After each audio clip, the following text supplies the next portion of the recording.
Kings start off with an economic bonus. They do their best to defend an onslaught after a no-rush timer expires. Test out your micro and defend against multiple players in variations of this game mode.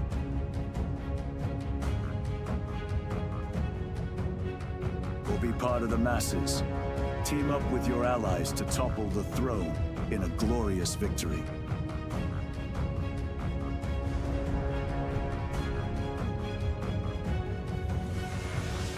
All Reason No Logic, hosting King of the Hill lobbies, most Sundays.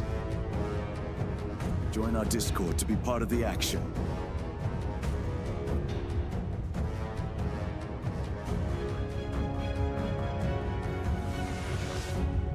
See you in game, Commanders.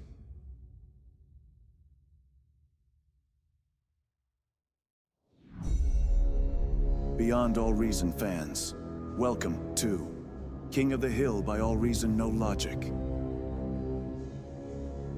Experience 2 or more teams facing off in epic scale warfare, where the Horde gang up on the Kings of the Hill. Kings start off with an economic bonus.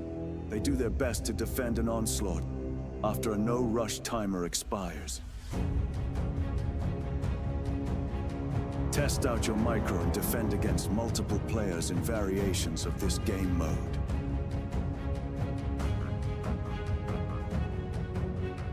Or be part of the masses. Team up with your allies to topple the throne in a glorious victory.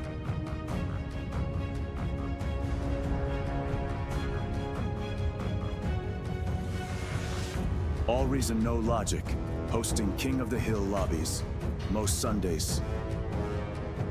Join our Discord to be part of the action.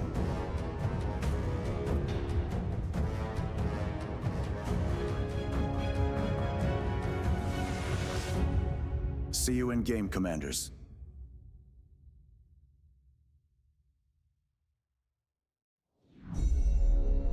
Beyond All Reason fans, welcome to King of the Hill by All Reason No Logic. Experience 2 or more teams facing off in epic scale warfare, where the Horde gang up on the Kings of the Hill. Kings start off with an economic bonus. They do their best to defend an onslaught after a no-rush timer expires. Test out your micro and defend against multiple players in variations of this game mode.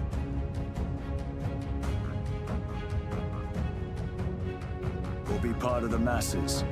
Team up with your allies to topple the throne in a glorious victory.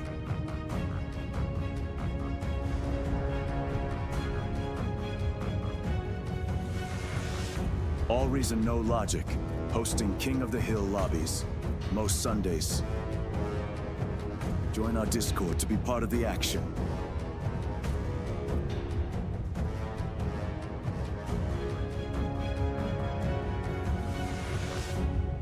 See you in game, Commanders.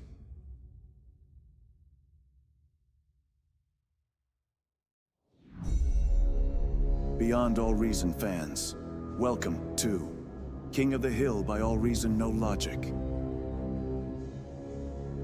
Experience 2 or more teams facing off in epic scale warfare, where the Horde gang up on the Kings of the Hill. Kings start off with an economic bonus. They do their best to defend an onslaught after a no-rush timer expires.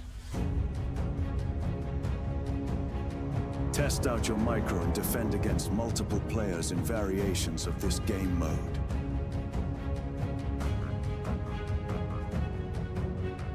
Or be part of the masses. Team up with your allies to topple the throne in a glorious victory.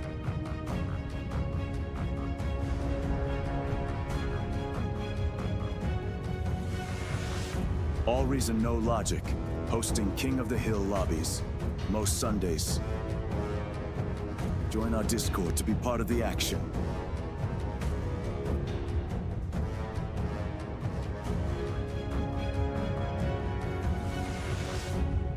See you in game, Commanders.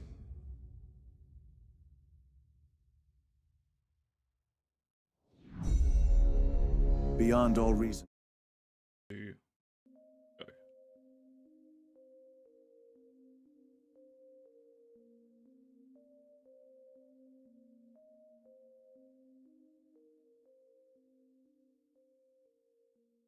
We're live.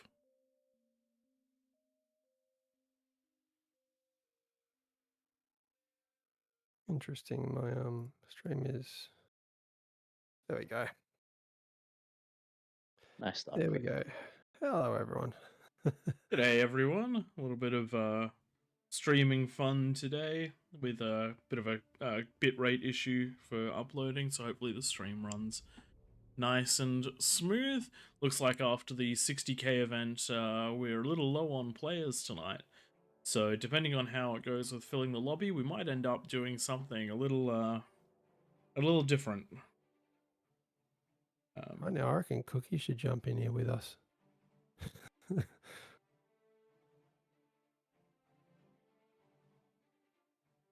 do we need? Probably want to run these first couple with less players than normal. Do we wait for the minimum 10 versus 5? And we'll just do it as some of the OG style matches. What I'll do is I'll put King of the Hill at the start of the title as well. It's set to friends only at the moment. Who set that up? It shouldn't be. No. How do I turn it off? That does make sense because it's only your friends.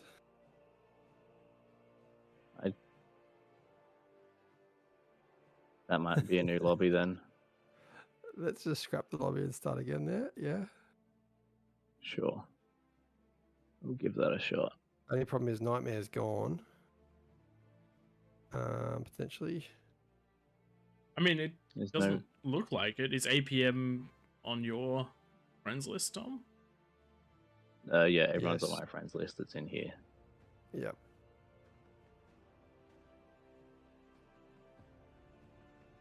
Yeah, there's no random that's joined the lobby. That is the problem. So, unfortunately, because Nightmare is not here anymore, let's just see if we can give him a ring.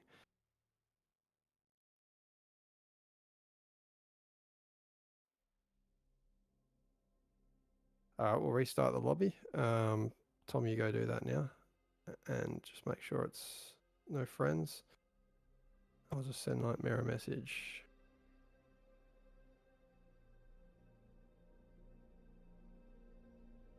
It's the same as I did last.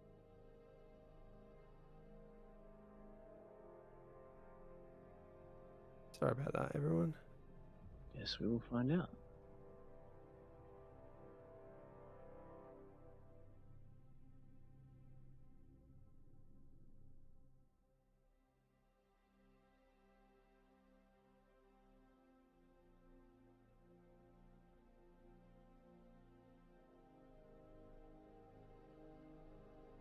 Let's try again.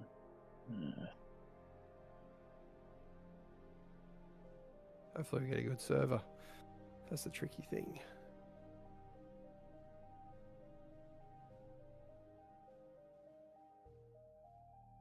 There we go, that looks better. Got some white names in the list this time around.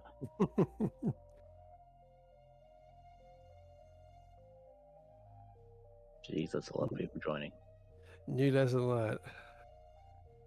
Don't let Tom make lobbies. Yeah. When you create a lobby, friends only.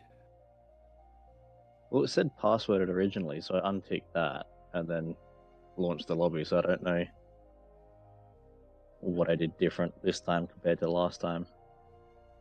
I wonder if we can get a lobby open through Flow.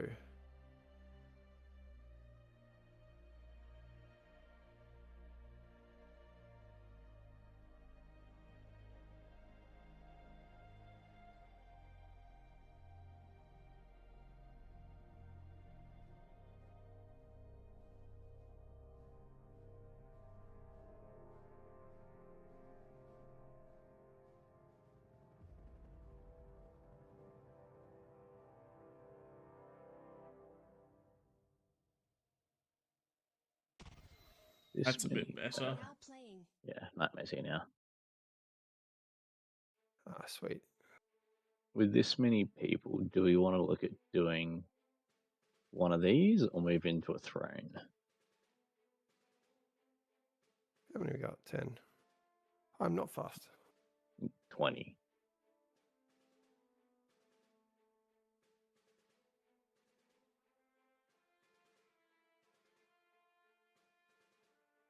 That goes through.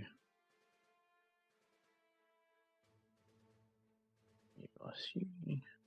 Tweaks bust. What is wrong? Can't join very easily.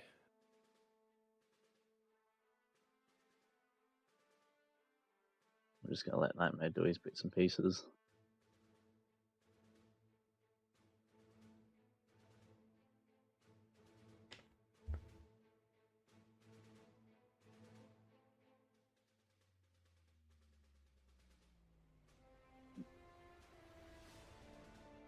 Yeah, it seems like it's struggling a bit.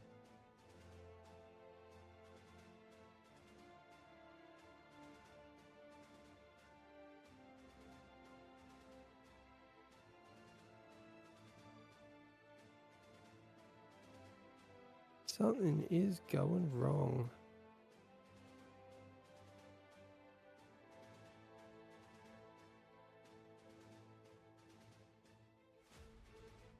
Let's try it.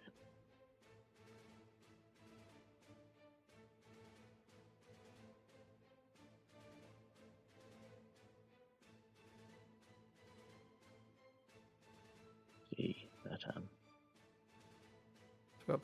took quite a while. Oh wow, that's what's happened. I have a feeling maybe we should go to an EU server. We're on AU1 at the moment.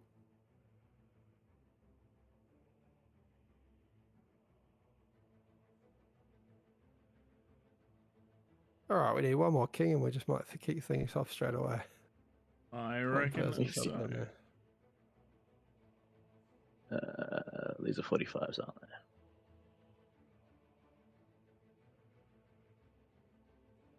All right, There we got go. them Let's lock that. Let's 5 lock kings. that down, and give them 55s because there's so many peasants.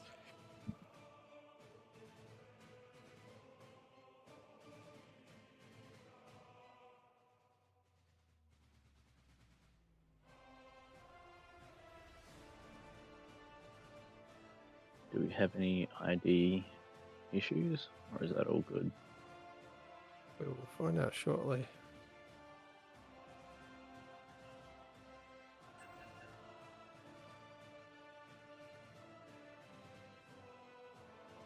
Everyone ready up as quick as you can. Lots of IDs.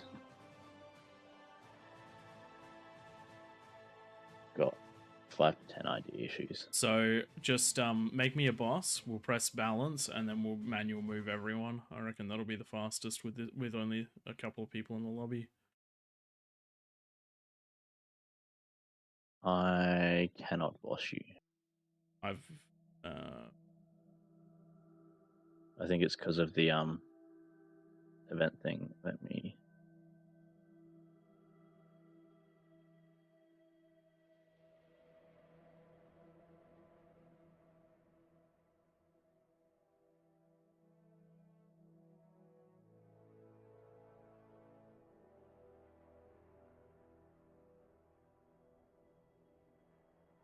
What absolute chaos tonight. If everyone can just jump themselves into the right team, that'd be fantastic.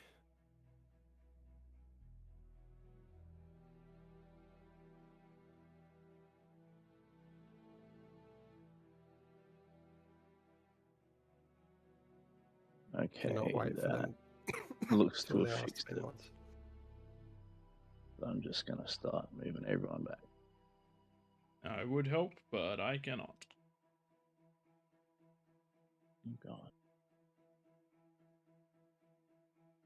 Let me start at the bottom, I guess. No, the wrong button. There we go. You're boss now, Prey. Thank you.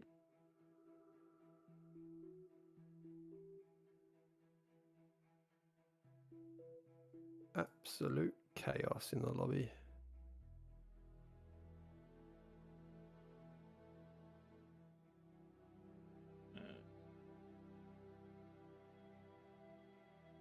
One to go down the bottom, and we're all good. All Let's right. ready up, people. 30 people is too many. We've well past what we can do on this map. But yeah, this isn't going to work on this one, so that means that we're going to change that to the throne. Yeah, unfortunate with the lobby issues. Thrones can only really sneak in there right at the start of the stream. Yep. Drop these in here.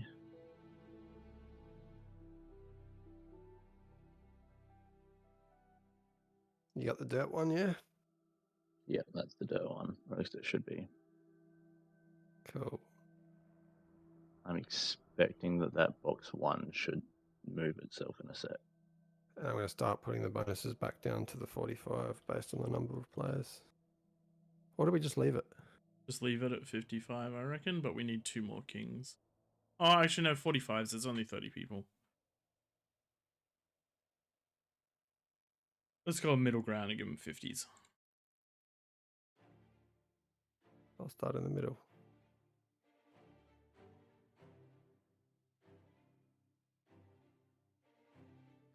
While the chaos is happening, in I think it's 2 weeks or 3 weeks.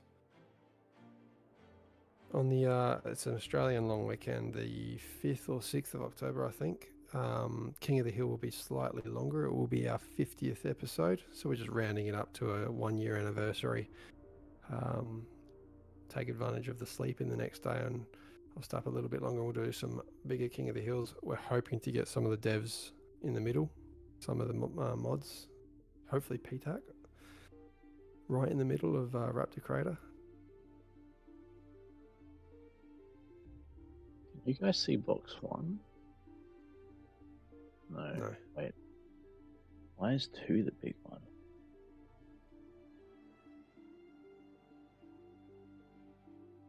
What's that? Come on.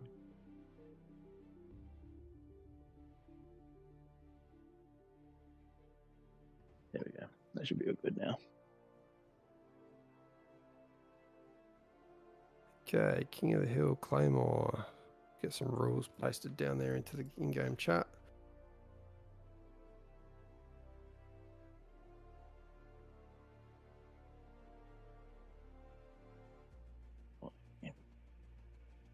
Oh, we need the tweak as well, don't we? Yep. Do you need me to do it, or are you good for it?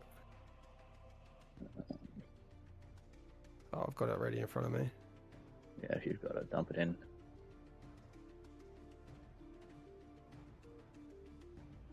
That be it. So that turns off Tremors, Arbiters, any T1 and T2 missile units that can, rocket units, I should say.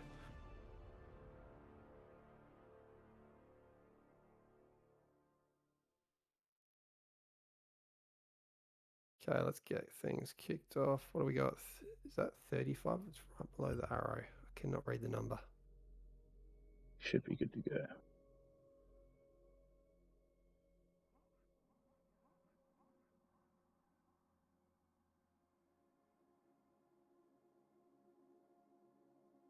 Everyone readied up. Let's go. Righty then. This is going to be an interesting one from us because we have not been a we have not been a peasant in this map in a very long time as a group of 3.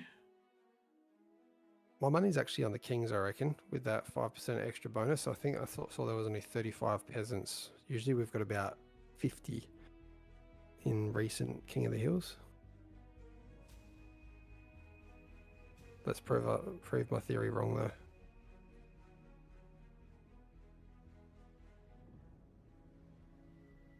Jumping over screens.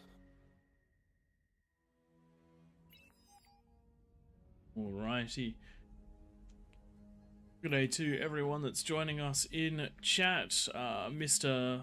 Malke, just yelling Scotland. Nice to see you representing. Username Rob, thanks for letting us know that it was set to just friends. LT Skag, hello and nice to see you. Tompus Trump.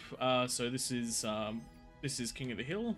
So it'll be a little bit different to what you would have seen for the 60k event yesterday.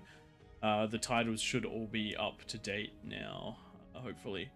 Any thoughts on the Fat Boy meta? Boys? They are super strong. Volume should be up to date now. We just had a lot of issues setting up the lobby, which we are not good at talking and doing.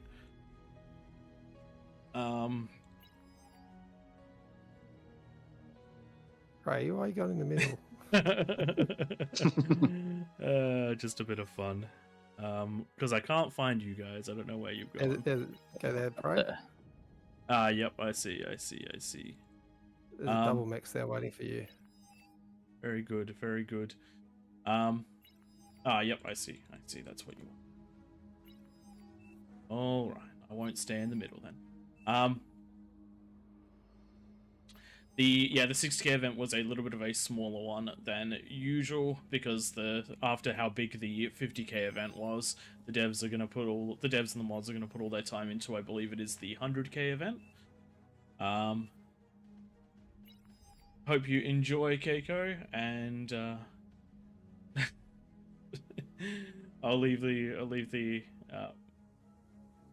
let's get that bread. All right, let's get ready for this.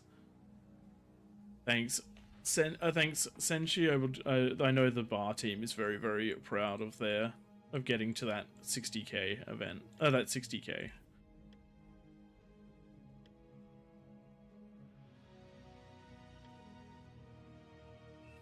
Cool, a nice mix.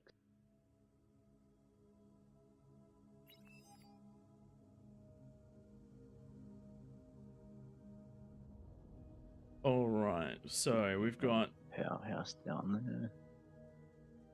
So Twig, what are we doing? Are we T2 pushing? Are we T3ing? Are we going mass eco? You're in the driver's seat. What's going on? Obviously, economy with all of us here. We've got Small, who probably knows what we're doing as well. So I reckon we could probably get the advanced gel up. And do we do spiders? Do I go Cortex instead of Armada? I've got Armada, so I can always give you an Armada con. So whatever you want. Maybe we'll go Cortex. We've always pushed with Recluses and then follow them through with the oh wow, mental blank. Bargies. No, the res the little spiders. The little tiny spiders. Sunny res one. Yeah, the Vanguard. Yeah, they totally refire. Oh my gosh. Yeah. Everybody knows the Vanguard is a tiny little spider unit.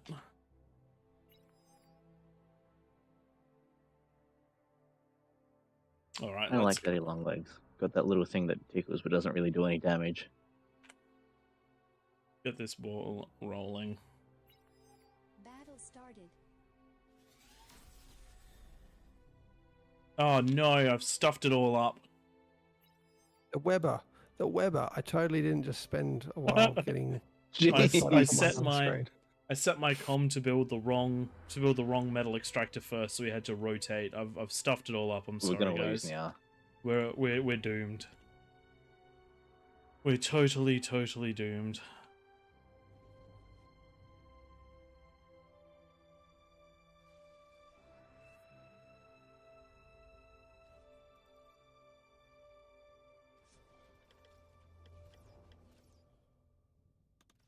That feed. Oh, Tom, you're not feeding? I'm getting to the geo as fast as I can. Okay. Everyone gotta feed the twig. Just need that energy. And I'm empty. I've got the resbot coming out for you. Need power. To get you that energy.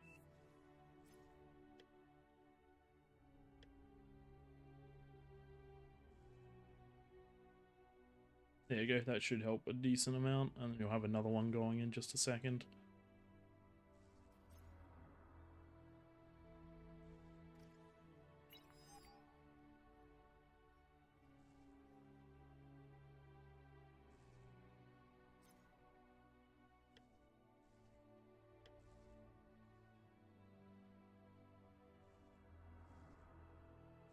At least with only 35 players, I can see you guys on the list. Now, oh, you guys got your own bots. This is a very weird commie strategy. I've Not given really. you the res bot.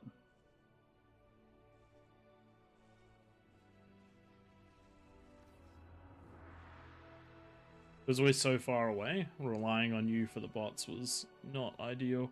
And we've still got plenty of True. metal to shove your way. True, true. Yeah, I can give you metal. Alright, I'll go do T2 after this construction turret.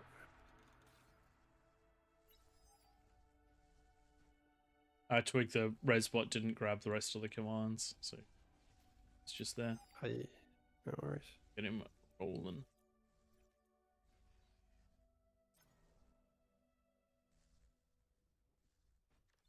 Okay, hand that Geo over and I'm popping down a T2 lab.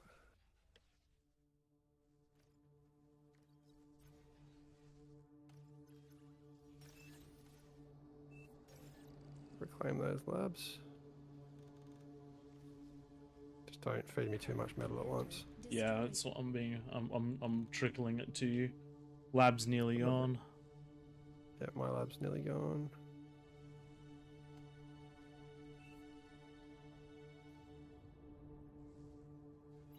Mine'll be slightly later.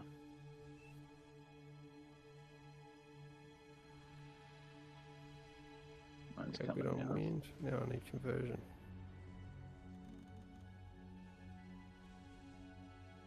Three minutes 24. Do we just get lots of termites? They're quite bulky. They're quite bulky. The problem is if we say we're going to go a lot of termites. We're doing ticks, nothing but ticks. Vortex ticks. I mean, You've you do got- have an armada com. Between us, we'll have them.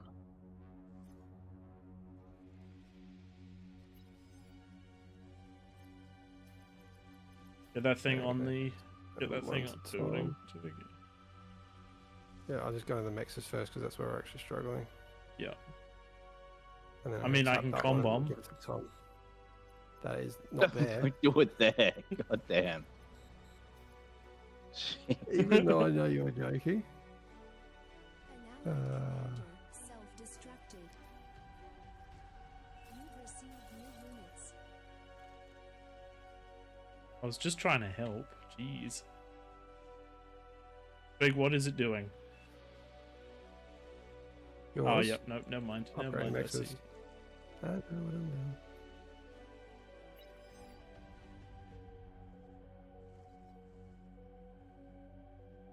An allied commander self-destructed.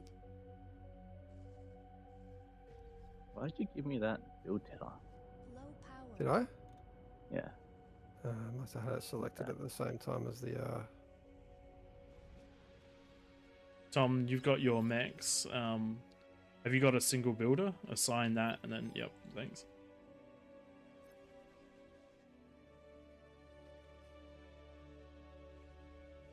This ain't good. Yeah, this has gone super bad. Way too many T2s being built.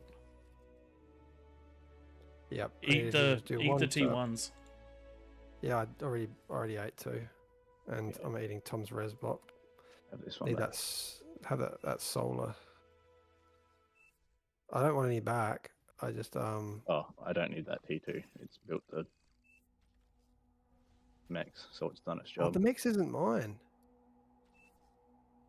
It's like, Ah. why is my metal only that amount? I've been sending. Eat the lab. Yeah. I'm not actually empty on. Don't you eat it, Tom.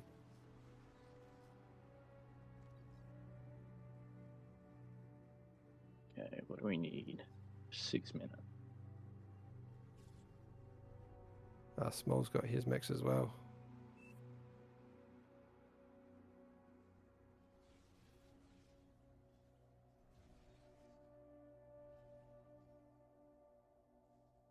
Yeah, too much. Too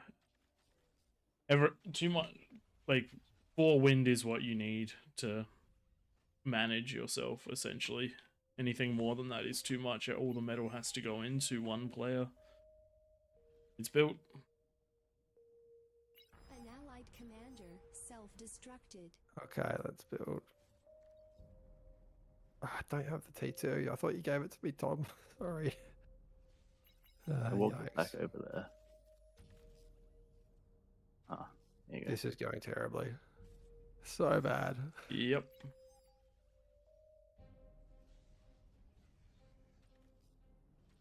An allied commander self-destructed. As you can see, we do a lot of commie.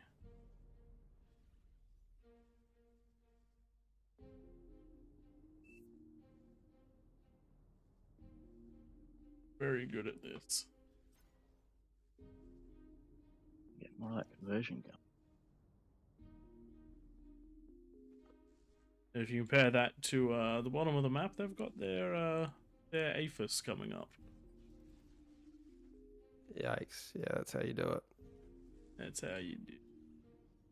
For those watching that want to know how to do it, Self-destructed. everything goes to one player. That's how to do it. then you Twig, don't send me bottom about out.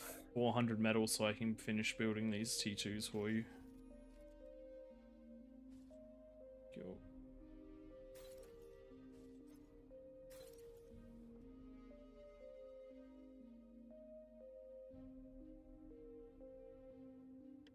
And now that you've got those, now that you've got the Geo, can you give me back the 5 wind that I gave you? Yep. Thank you. Yeah, I can give you some wind. That's right, Twig's got it. You've received new units. That's plenty for me. You can have that.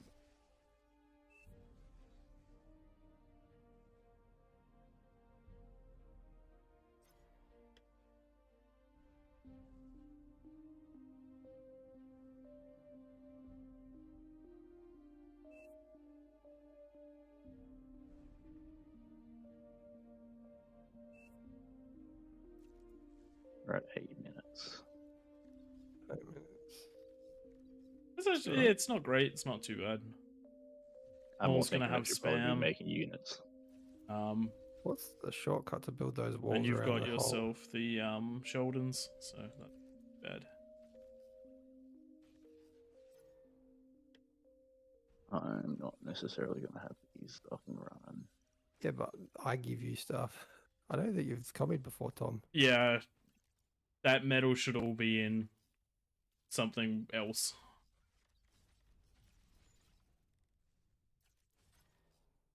I give you the units, you micro, and you have enough wind and an energy storage potentially so that you can degun when. you get Basically, the attacked. energy storage is the big one, and even then, Twig should be building us the energy storage.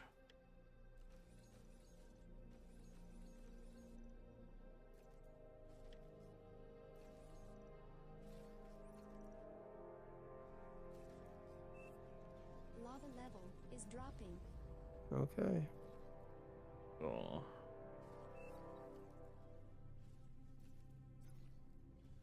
Let's give these to you guys. Praetor, there's some for you. go. You've received new units. And then these to Tom. Are you going to micro, Tom? Yeah, I've got not much else I can T2 do. unit detected.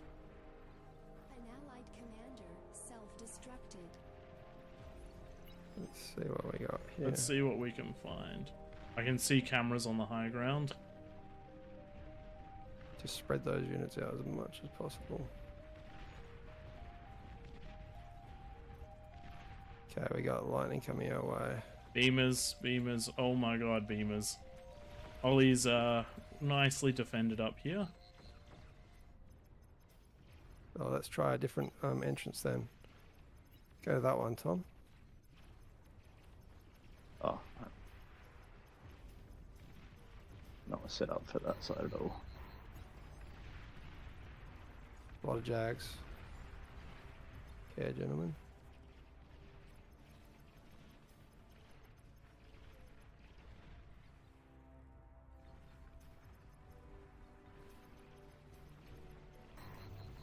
You've received new units. An allied commander has died. We got the termites prey. Yeah. One's gonna get through. I need something to. No, we're good.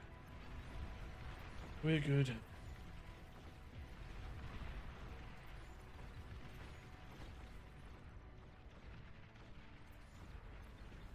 around there, Tom.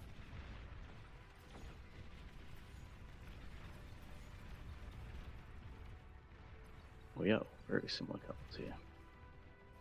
Yeah, no one's getting up all these stuff at the moment. Yeah. I won't eat that com because we kind of want to keep comms. We do want to keep comms. Can you get some res bots on it? Yeah, I already have Nice. got a couple coming.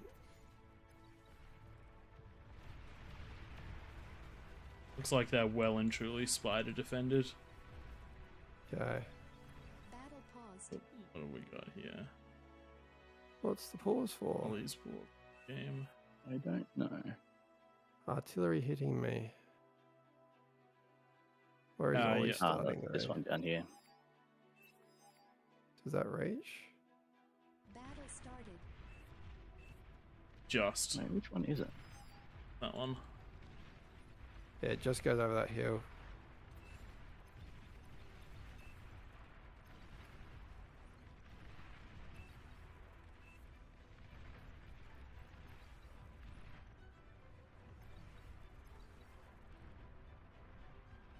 An allied commander has died. I found a gap. I need power, Twig. Nice. I need power to fire the tarantulas.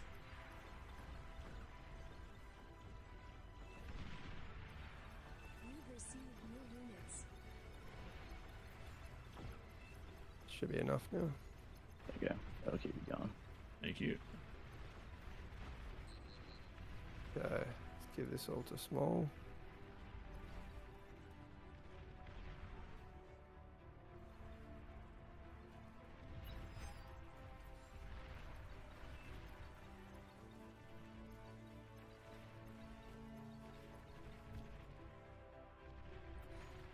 Okay.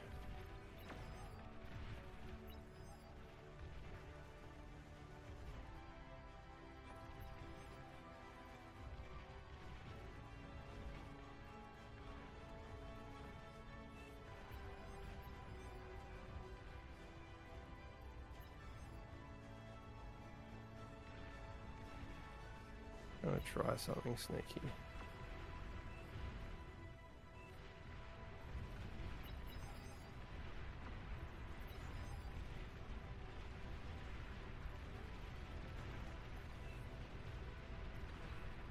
What we Oh no, small's not microing.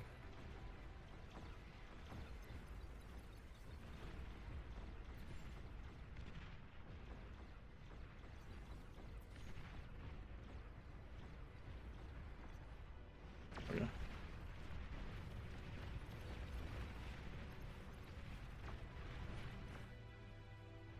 You got stuff prayed to micro? I got nothing.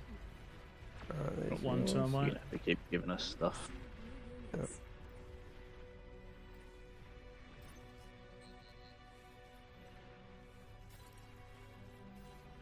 An allied commander has died.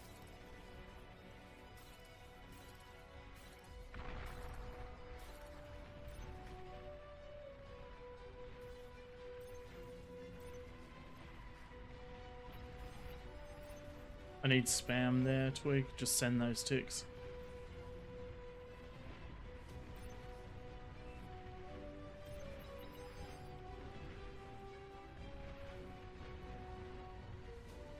Okay, Tom. These are for you.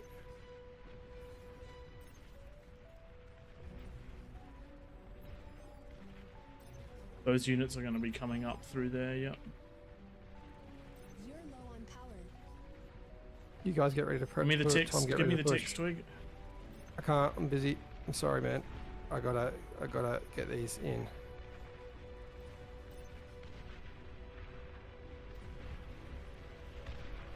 Oh, so close to his build power. God We've damn. got a safe above us. We've received new units. I'll give you back your commander pro. We've received new units.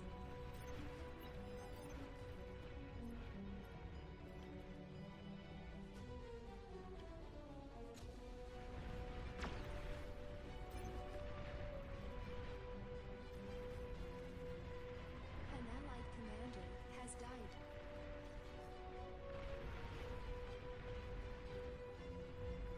Oh no, the right's falling.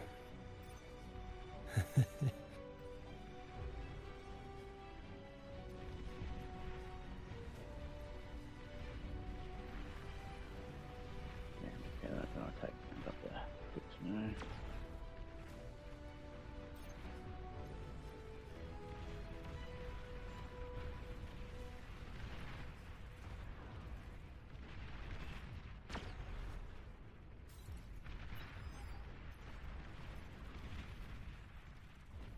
I think that's gonna be.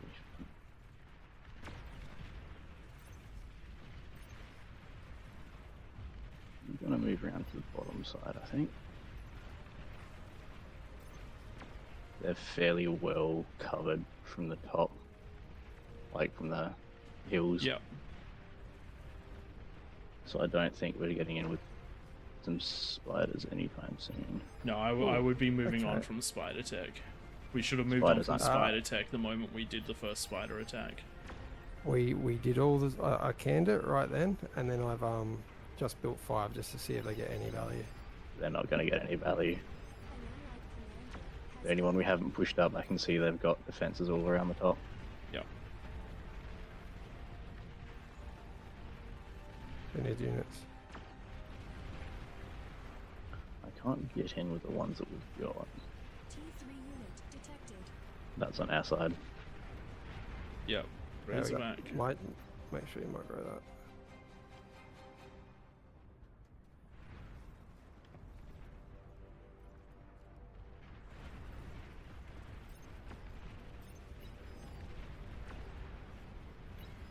Titan detected. Oh no, There, we're a push long it way down. behind that. Yep. But that's because you got no APHIS. I've gone the unit continuously build units tactic. Have you handed them all out? No, he's been using them except- himself. Yeah. I literally gave them all to small. There's one pack that's mine. Whose are those? They're yours. You guys got to tell me when you need them. Always, Yes. Twig. Literally always, every second of every moment of every game. If you haven't just given them to us, if we've been using them, there's a reasonable chance that they'll be on their way to dying. I've got 12 units, guys. Sorry for my 12 units I got to micro. You get to choose whether you want to be macro or micro. You don't get both. Yeah, I'm macroing. Continuous. I'm just doing fusion converter.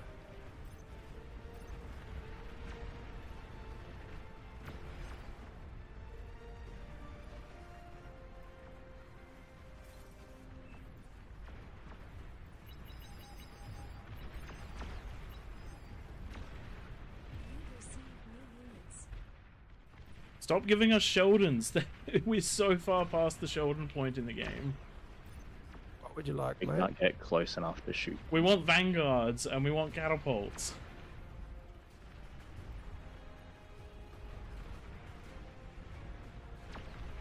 I'm getting told termites would work, but I won't use By them. who? Chill. Nothing's getting up the hills at this stage.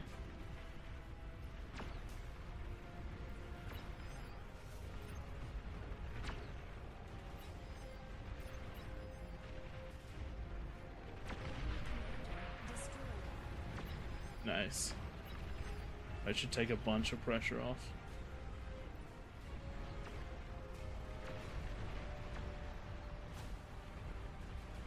Oh, they're pushing out on the bottom side.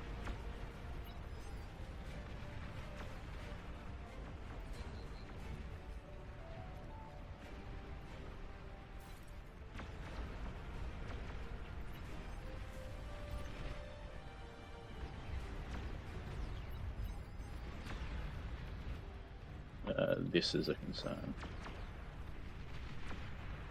Yep.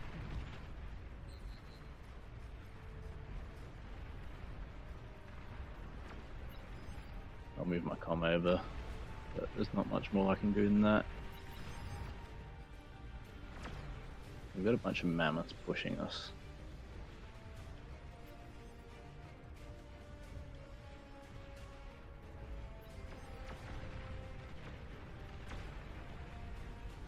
stop building units, so...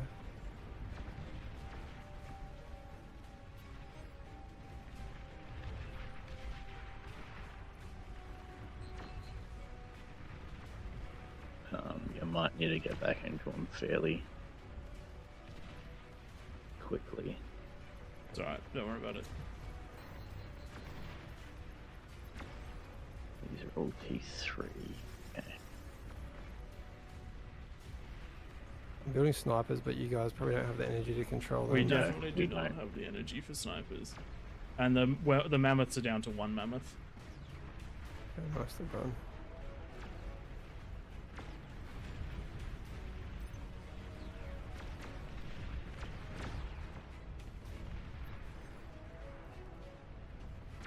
Can use them defensively. I've changed the geo into a serb so it doesn't go pop. I'm going to try and save the bottom side.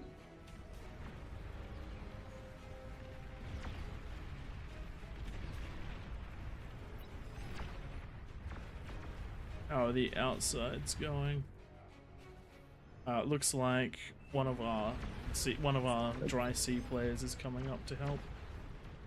That bottom side is going to be They struggling hard. They're going to Oh yeah, wrap that's a this lot of way. vanguards. Yeah, We need it is. those catapults. You told me you want vanguards, so I went Whatever, vanguards. catapults, vanguards, they're whatever's the go. You've received new units. Because that's going to keep on streaming through. I got some of them, but I don't have a comp to stop anything else. Yep. An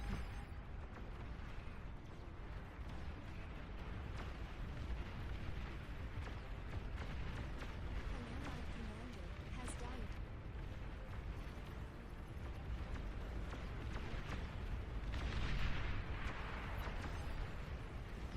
No, don't move up.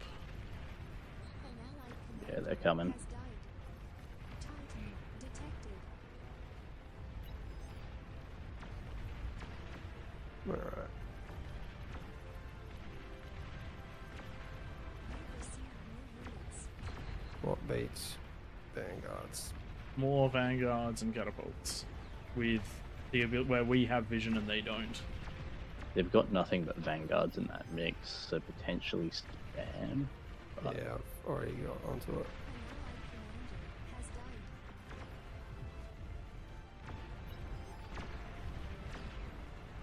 I'm just going to keep passing you guys these. If I can find Tank Tom on the list.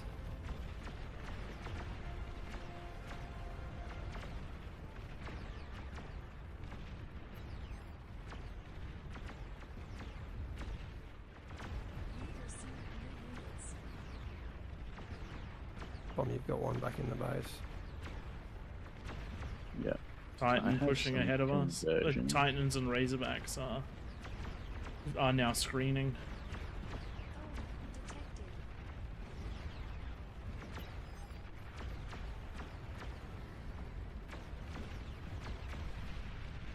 An allied commander has died. Can you build me a converter, Twig? Sure.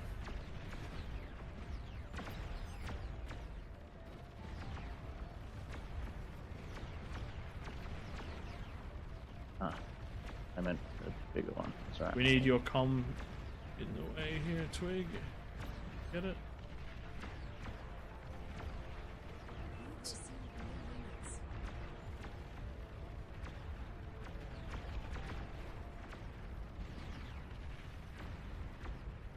Doing good damage. But the Razorbacks are starting to build up. Yeah. Well, I can change to Thors or build Razorbacks ourselves. Just need to build They're also a pushing around the outside. Yep. The Vanguards are making their way around the outside. The Razorbacks are making their way around the inside.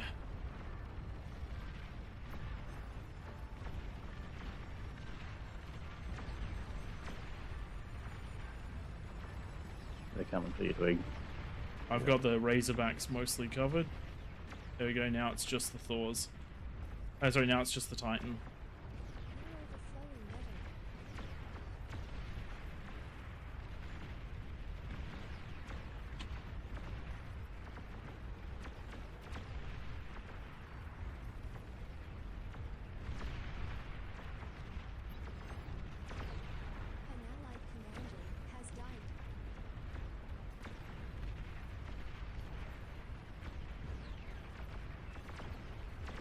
Cargo time's coming high as well.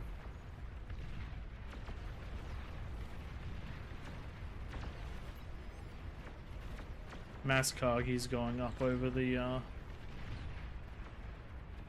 Nice. That's over the gonna hills for our potentially team, which make is it. good. As long as all the pressure's staying over here, this is actually not the end of the world. Can I go a T2 converter twig? So if There's more than a T2 converter here. Tank Tom. It's almost converting my energy now.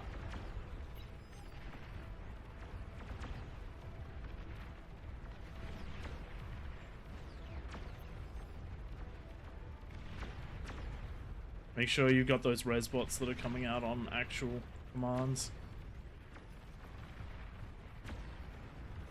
They're on quota mode. There you go, we'll reclaim some metal and get some more eco happening. Nice. Titans have been repelled a bit. A bit being the key word. An allied commander has died.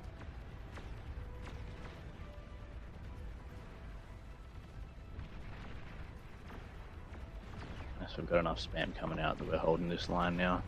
Unfortunately, those Kargis don't look like they got in. I didn't. They tried to. They tried to. They got repelled.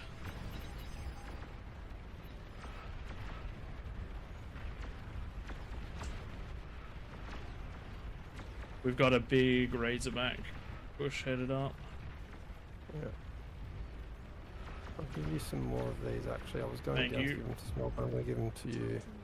Yes, I've been working with these 6 for quite a while. Tom, have you got plenty? No, I've only got one. they died, did they? Yes, they did.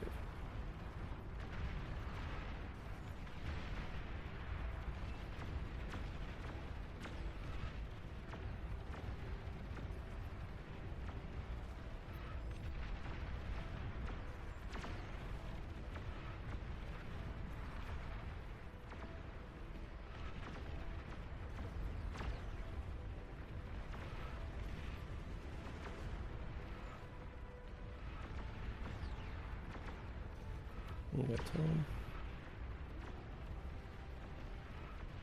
Coming back over on that middle tier again. Oh, that's nasty.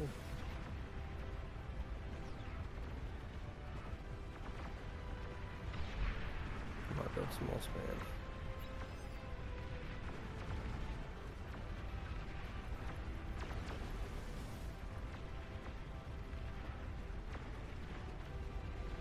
They're coming with the Razorbacks. Yep. Keep away from this.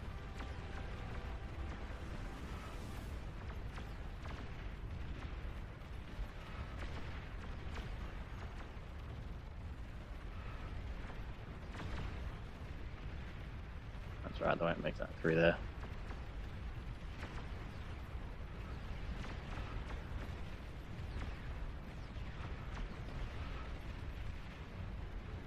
I've been winning the. I've won the like this the Vanguard duel pretty hard.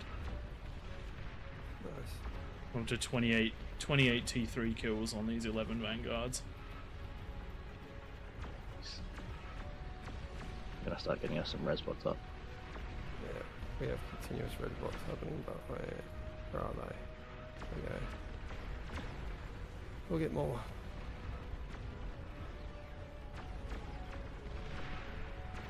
Nice, we just got a conversion explosion. What do you want to see?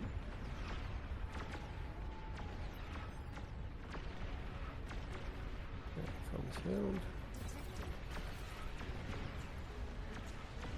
That's a great idea, actually. Tom needs some more.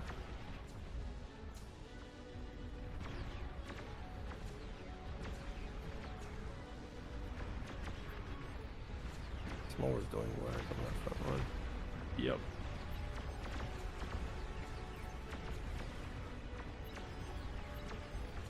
Get start your spam, swap it so that every third one is a res bot, and then just every now and then bandbox the area. A mass metal. What old? Yeah, okay. I have it on quota mode, so always build some. Ah, okay. I don't even know what quota mode is. For those of you watching on stream, what is quota mode? Twig is about to explain. It means that there will always be that number of that unit on the map. So I've got 5 res bots as my quota. As soon as one dies, it'll replace it as the next unit that gets built. Yeah.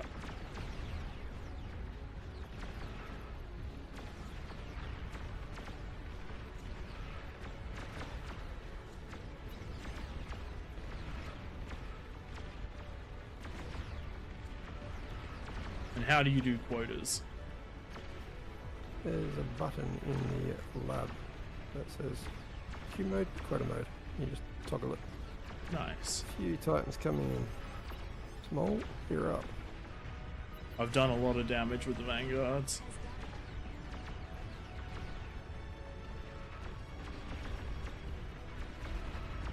They're nice and clump actually. Yes, Inside. they have been. Yeah. Been very nice. Nice Oh, work. progress. Nice work, Small. Oh, unfortunately, just losing the commander. Just there at losing end, the but com, but very good trade. very, very good trade.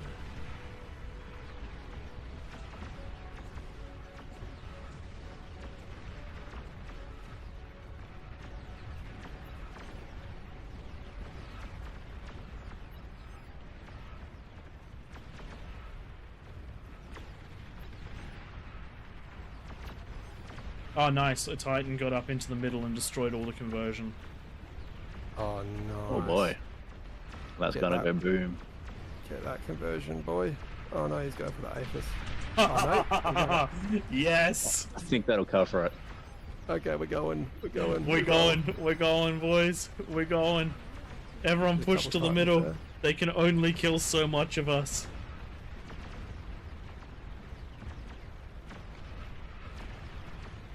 Now I've got some EMPs that I'm gonna destroy the towers with. Who's that? Titans coming in. Twig, those EMPs need to be on those Titans. I don't think they do too well with it. Well, but we I need will- something, otherwise I'm gonna lose my 10. I'm down to 10 vanguards. I don't think they do too well on Titans. Oh no, they do well. They do fantastically well on Titans, as it turns out.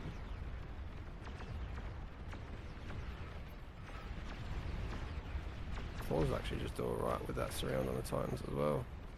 Okay, where's those res The bots? Thor is essentially the anti-Titan. Okay, we're back to We're on pushing. the bottom side as well. Let's push into the middle. Keep going. Keep going. Going to launch some of these at Razorbacks, the- get in there. Get in there, son. No. 7%.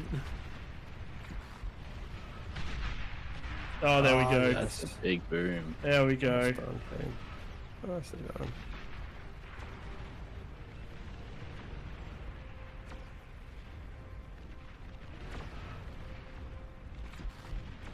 Right, Titans down. This is a nice and close one.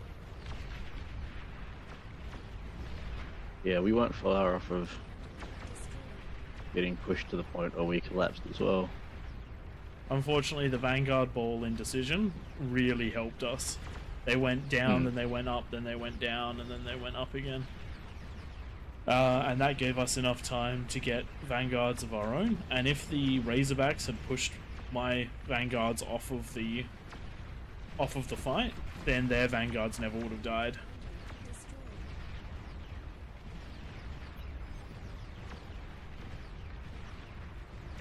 Just that top side now.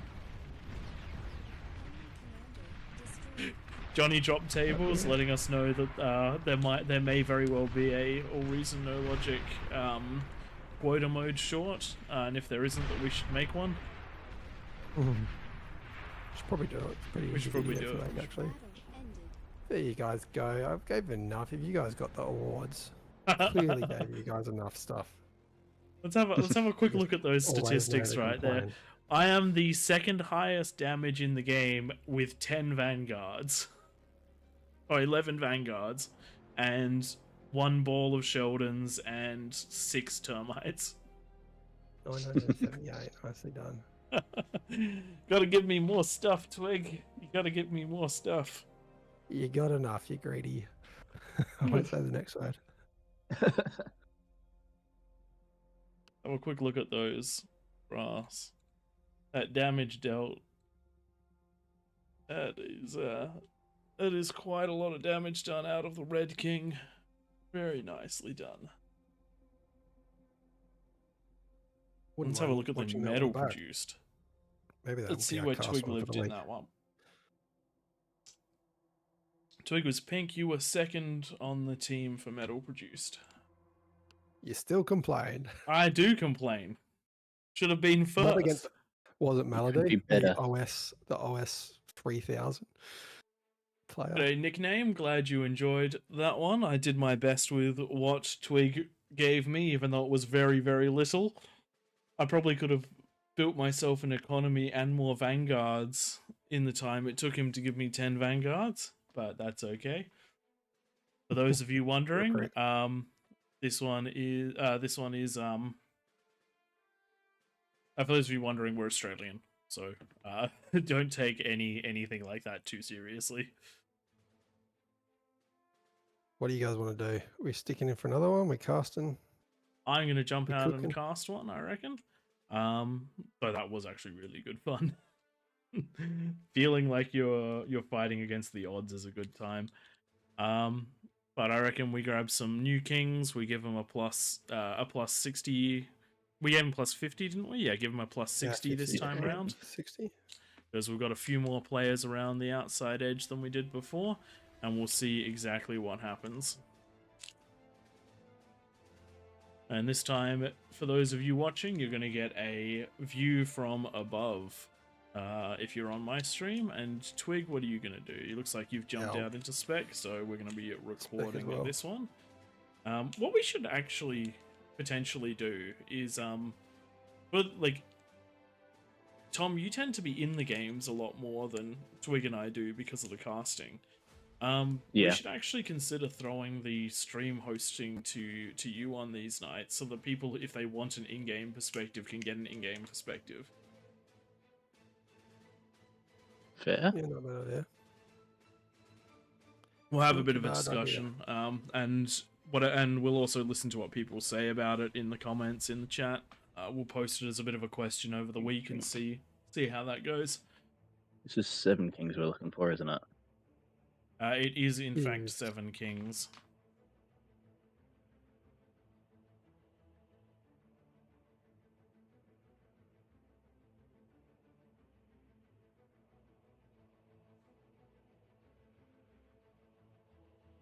That is 7. Hey, Grumpiness got in there. He said he wasn't going to make it tonight. Hey, Got fine, nice mate. to see you, Grumpiness. We do love to see all the familiar faces in chat and in game as well. One of the biggest downsides to doing the casting is that we're not in the All Reason No Logic Discord's Kings or Peasants chat. So we don't get to coordinate with everyone, but we do host a versus AI night on Wednesdays, which is where we are in the chat with absolutely everyone, so it gives us a really good opportunity to support the people that support us. And that night always ends with a everyone on hooked free for all as well. Ranked off, of course. I think Sometimes might crazy be- rules go on. Twig's favorite invention of all times. Put as many people in a free for all on the smallest map possible, and then depending on which mods are there, sometimes some weird and wacky stuff happens.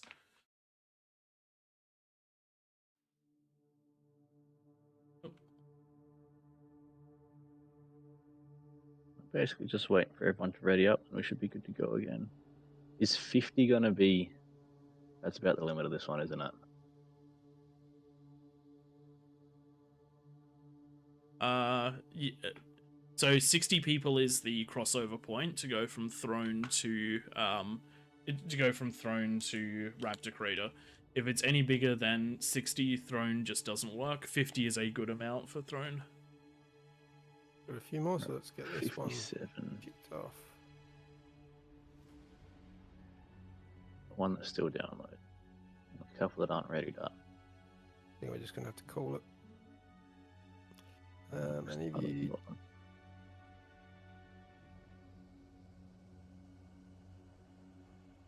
We're good. We're good. Let's get things going. Yep, we can go. Second time I'm secking this guy. For some reason, it doesn't want to ready up.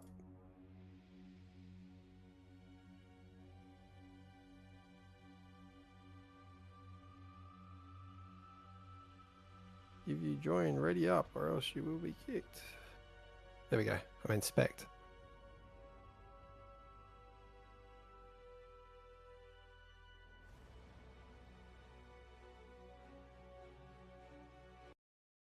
There we go. We got it.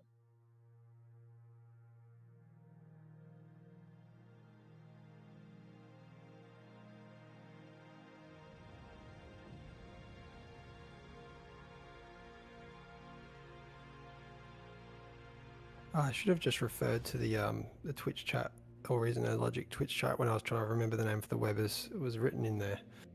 Would have been a lot faster than me actually looking it up.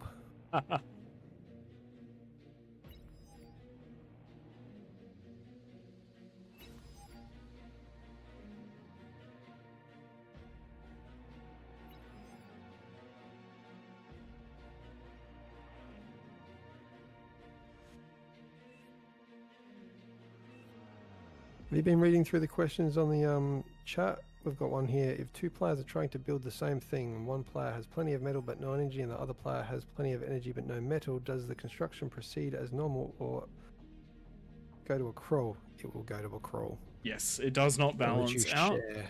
You have to be able to cover your own part of. You have to be able to cover the total income stream required to make it work. Sorry, I missed that question. I misread it as you saying that one of us had energy, one of us had metal, and that it wasn't working. Yeah, every unit of build power requires the amount of energy and metal for that unit.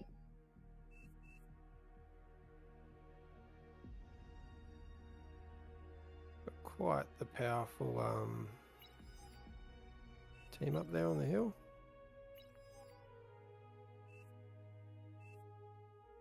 Mazza, Hot Potato, Grumpiness, Tenor Neck. I don't think I've seen Headless up there before. Or Nova.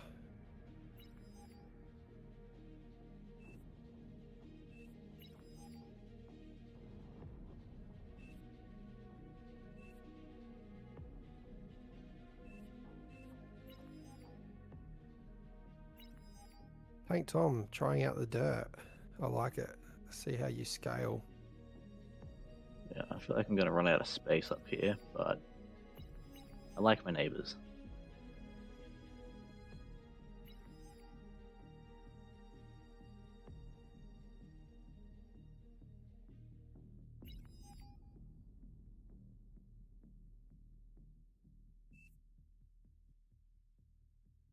I also figure it's the kind of thing I can give things build queues and then look at what's going on across the map. Let's have a look up the top. I like seeing that we've got Hot Potato, Grumpy, Mazza, Tenor Boss. Is it? I don't think I've seen Tenor. Yeah. Do you go get something to drink? I just noted all of them except for I don't notice Headless or Nova. Yeah. Sorry, I was others I've seen up there before. I was dealing with something on Discord, and I cannot write and think at the same time. At 35 OS, I think they're going to have no problems up there. Yes. Got 4 players over 30 up there. Everyone's experienced, in fact, up there. That's a very competent Kings team.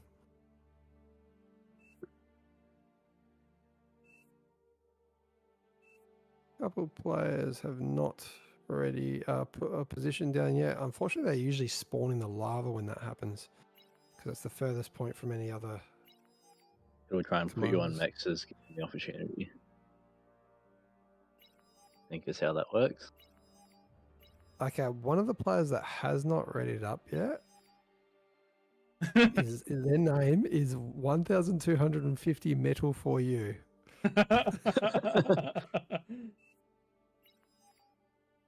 Looks I would like say they this is one of the kings that's got another account, but it's a German flag. Oh man, I hope that's a.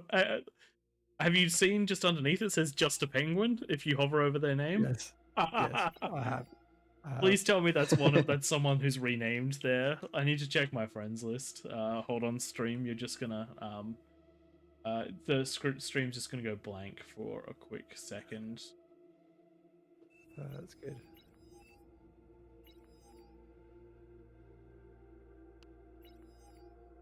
Friends, they're not in my friends list.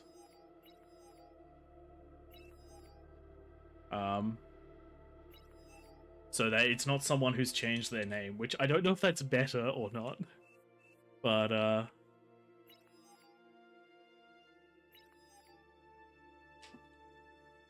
but I really enjoy that.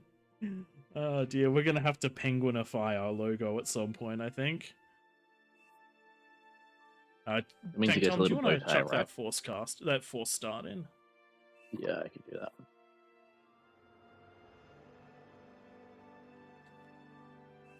All right, Twig, you got that recording on? I do. Battle started.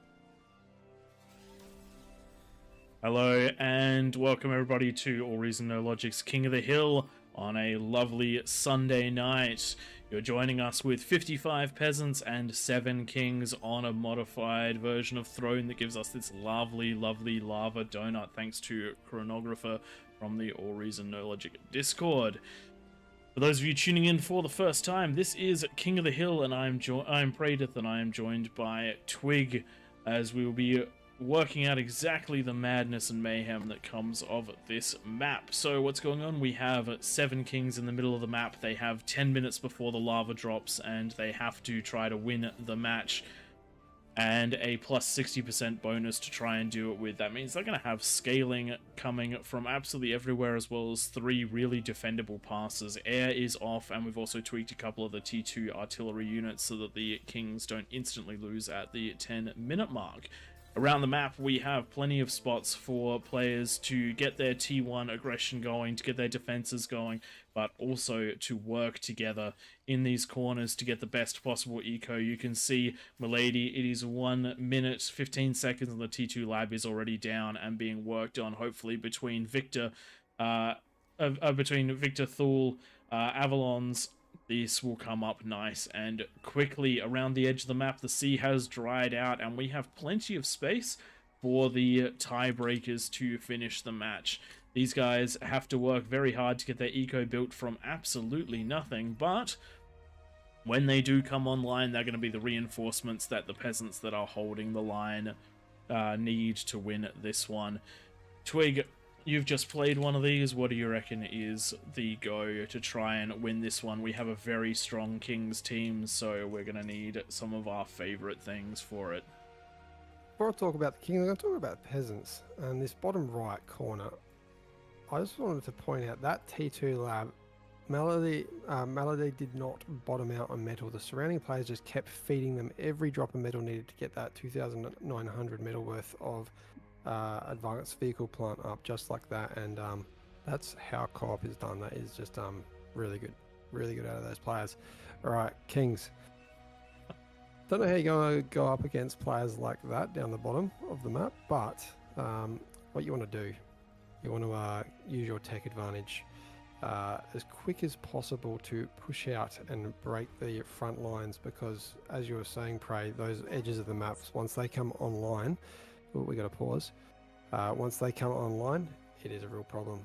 We had a little bit of damage done. What was that? It was Nightmare.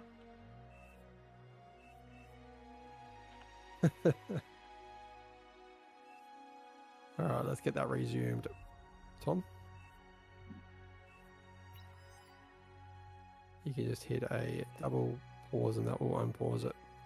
Battle started. Unfortunately, little things like this do happen. Usually, it is a rule break, but in this case, what did happen to be one of the mods. Where was I? Completely lost my train of thought. Yeah, You were you're talking gonna about have the a tech advantage.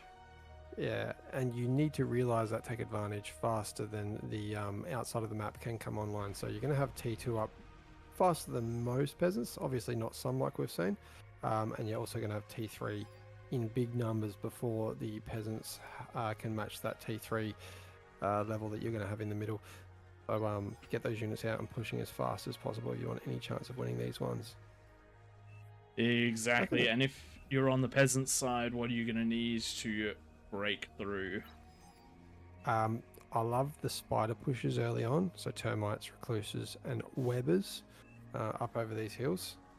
I think those webbers in really can make a difference as well, because if you've got a couple beamers and they focus on the recluse and the webbers come up after them, they can stun those beamers or twin guards or whatever you have up there, turn them offline, and you can punch through them. We've seen that quite a few times in King of the Hill on Throne. This middle player, we've got Tenor Boss. You want to see this player getting those AFSs up as quick as possible, not necessarily going into units at the 10-minute mark. When I see a couple AFS come up before going T3. Having said that, I've seen a few wins when some early T3 comes out off of just some fusions, but you really need to push hard if you do that. These three players here, Grumpiness, Mazza, Nova, they're responsible for initially defending any pushes out of the peasants. We usually see a lot of spam at the 10-minute mark. These guys need to shut that down. You can see the twin guards coming up there for Mazza. The three players around the outside, I like to see a bit of defenses around those cliffs to stop those spiders. They need to eco a bit, at least a fusion by the 10-minute mark, and you want to see units out of these players. These are the guys that need to be pushing out of the map at that 10-minute mark, along with some units from the three players on the ramps. That's what I like to see anyway. You got any other thoughts on that, Pro? So far, the most success I've seen with the 7-player king setup is each of the wings gets very aggressive at the 10-minute mark, whereas each of the players that's directly in front of a ramp is very defensive up until the 10-minute mark. They then go, those players then go full eco while the wings are taking on the offensive role, and then they combine and push whilst continuing to eco in the background once that middle player's got what they need. A really good strategy both for peasants and for kings is to have enough spam to give you vision, and then T2 units that can deal range damage as you go. That help, even shell shockers work technically. But the reality is that breaking these points requires range damage as well as the spam superiority to push through. That comes true for both breaking the kings up on their ramp as well as breaking the peasants up on theirs. A couple of other things to really note is that these cliffs are not completely impassable. There are gaps like there, and I do believe there, and I do believe there, where where bots can come up and go down, which means that the kings have some additional attack routes that are usually quite undefended. It's going to be use of those with things like sprinters and fiends, or even T1 horns and grunts that are going to make a really big difference there, especially if you can keep keep the rest of the peasants occupied. But the reality is, with everything we're saying, a lot of it comes down just to aggression. The team that tends to put the most pressure onto the other tends to be the one that wins. If the kings cannot scale because they're building units, and they can't bring those units to bear effectively because they're coming out in a trickle, then the peasants will slowly ramp up and build an advantage and eventually overcome the kings. If the kings are able to start massing those T3 units and keeping the peasants with their units streaming out, then you'll end up with the kings overwhelming the peasants. However, the peasants have a slight advantage here. You do have to break a lot of ground as the kings, whereas the peasants only need to break a single player, and that's going to change the whole dynamic of the map, because all the surrounding kings are going to have to focus on shoring that defense up, and that'll lighten the load elsewhere on the map and allow for breaches there. Got our first APHIS 50% built out of the middle of the map, and 65% built down at Maladay's base with these other commanders, Huel, Avalons, etc., etc. I do Love believe from that Eco. you tried a co-op eco last match, and you were barely even starting your fusion at this point. Yeah, I didn't get fed anything. Apart from No, by it's you. all Twig's Did a fault. good It's job. all Twig's fault. Don't even worry about it. Don't listen to his explanation. Call me Eco, but like Australian style. What, plunder the A little natural bit greedy. resources, sell them at a lower rate, and deal with the consequences of giving away really bad permissions to random companies. But let's not get political. Yeah. Tom, where'd you spawn in this one? I am rejoining after crashing. Oh no, Oh, that's no I was good. thinking like this base up here was yours originally, wasn't it? There you go. You're back. Have fun asking for that back. Another player there obviously took it. Hopefully Doing they'll their be thing. kind and giving it back. It does look like we're getting units out of the player in the middle of the map. They've gone single APHIS into a T3 lab. That T3 lab's going to have quite the build time on it. At plus 100, that player's going to be out of metal quite quickly. At 9,500 metal, that's a good solid couple of minutes build time. Gonna reclaim for it. that hardened metal storage, the T2 hardened metal storage. Could go into That could probably go. another That could go a long way. Yeah. 15% of this this lab, especially with the reclaim bonus. I do love the early T3 though, that can really push a lane, but the one thing you have to bear in mind is that comms are the win condition, well, the comms are the defense condition for the for early peasant play. In the last game there was a heroic defense of 2 comms against about 20 oh dear, I've forgotten the name of them. Lightning tanks. Please help me. Jaguars. Out against 20 Jaguars, and whilst one of the comms did fall, it completely blunted the attack. And that's the sort of thing that needs to happen. The comms need to be in place, ready for that 10-minute mark, and if they are not, then the T2 will roll, and in this case the T3 will. Sacrificing a comm to take down some early T3 is a really good plan. Bit more build power needed in the middle of the base. Building the Aphis and the demons at the same time, I'd be probably prioritizing 2 demons instead of the demon and the Aphis, and then go into the eco once they're out and being microed. I Quick always like bandbox to of the map, 200 units on there. Looks to be a pretty even split. Doesn't look like there's any sort of massive spider attacks or T2 attacks coming from the peasants this time. So it is just going to be some mass T1 against mass T1 with a handful of T2 units in. We'll see if anyone does manage to break through and do damage. these balls should clean up a lot of these grunts. The bulls take so much damage to kill. They are a surprisingly effective counter, but they're slow, which means that these grunts have managed to penetrate through, and if they can break that build power, that's going to be a pretty big deal. Looks like they have, and they're headed for the conversion. I reckon they're going to get that conversion. That's actually really well done. That's a really nice breakout. Very low cost for the Kings at that point, especially considering that while the T1 is being made, an Aphis is being built. So this is the sort of play we expect out of players like Mazza, who is very experienced in this game and decently high OS, though I don't think that even 27 is high enough to cover their skill.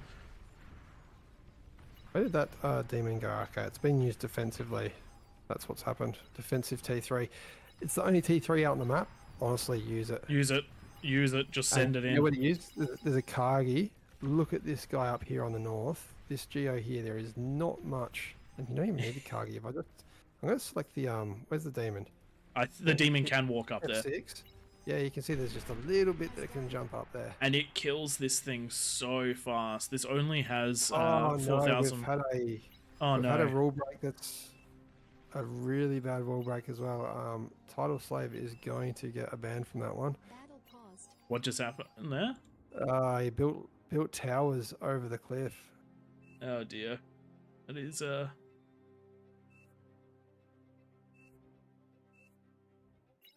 actually then unfortunately that is a little bit too far. Where are they in that list? Unfortunately wrecks these games. They're gone now. Okay.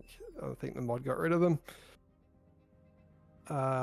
Yeah, really unfortunate. That does wreck the game. Because now there are no units coming out of that player. Luckily the fusion's still online. Hopefully they'll be able to come back from that. But yeah, please don't build any offensive towers, people. there are a couple LLTs up there.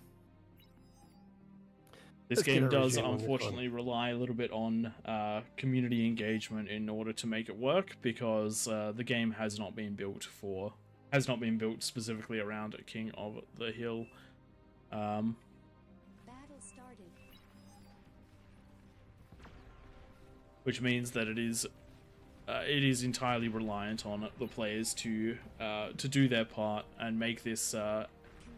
Yes, the game is about winning, but it is also about having a good game. These are all unranked, so if you don't win, as long as you've had a good time, that's all that matters. Essentially, yep. Maybe. Thank you. possible. Thank you, It's VDB, for raiding with 30 people. You've brought us up to a nice solid 100. Sorry that happened right on the worst moment possible, but you're joining us for King of the Hill, where we've put 7 players into the middle of the map, and they're going to have to fight against a army of what was 55 peasants, now is slightly less than that. Does look like the demon is starting to make its way forward. This thing will not do super well against those beamers without support, but Does it outrange? 500 range versus, of 500 versus 480, range of 4. yeah. It does outrange. So if you use the right commands to keep that thing firing, it should do very good damage. Thankfully, it is turning away, and hopefully we'll start heading up towards this top side. It should be able to punch straight down. It will be able to intercept these termites and do a lot of damage to them. So even though we like to see T3 being used offensively instead of defensively, it might actually get its value from those termites. You have to remember, if you are a king, any money that you put into units, those units have to gain value, because if they don't, and it can be defensive or offensive value, but they have to gain value, because if they don't, it's money you could have put into eco, and with your plus 60%, your eco will explode in a way that is just crazy. Horn's the Grunt's the name of the game for Mazza here, and looking like they're going to get through again and find Whoa. some more damage. There is an advanced Geo down in the south here. I would love to see a big pop. That would actually be really massive, and it looks like they might come across No, those. split and go both ways. Do it. Get everywhere. Yeah, Spread the units been out and seen. deal all the damage. The Been peasants seen over usually feel Centurion. nice and safe around this sort of situation, because there's a lot that has to get through them before it can really take on things. But that means that Nice. they build their wind, they build in ways that aren't safe, and you can see some crazy amount of damage. It does look like Kokado is attempting to run away from a demon right there. Unfortunately, demon not quite able to grab it. We do have the big attack coming over the hills right now. The termites running into all of the beamers, but this is so much chunk they actually are going to break through. They do have to get quite deep to get to the Aphis. This is why we always recommend building super far in, but both sides being attacked. A coordinated effort. Build power has been taken out. The shield's doing a good job of blocking the vanguards, and this has just been repelled. There are still 15 beamers alive, and I think over 10 were taken out during that attack. So that was quite the amount of defenses needed.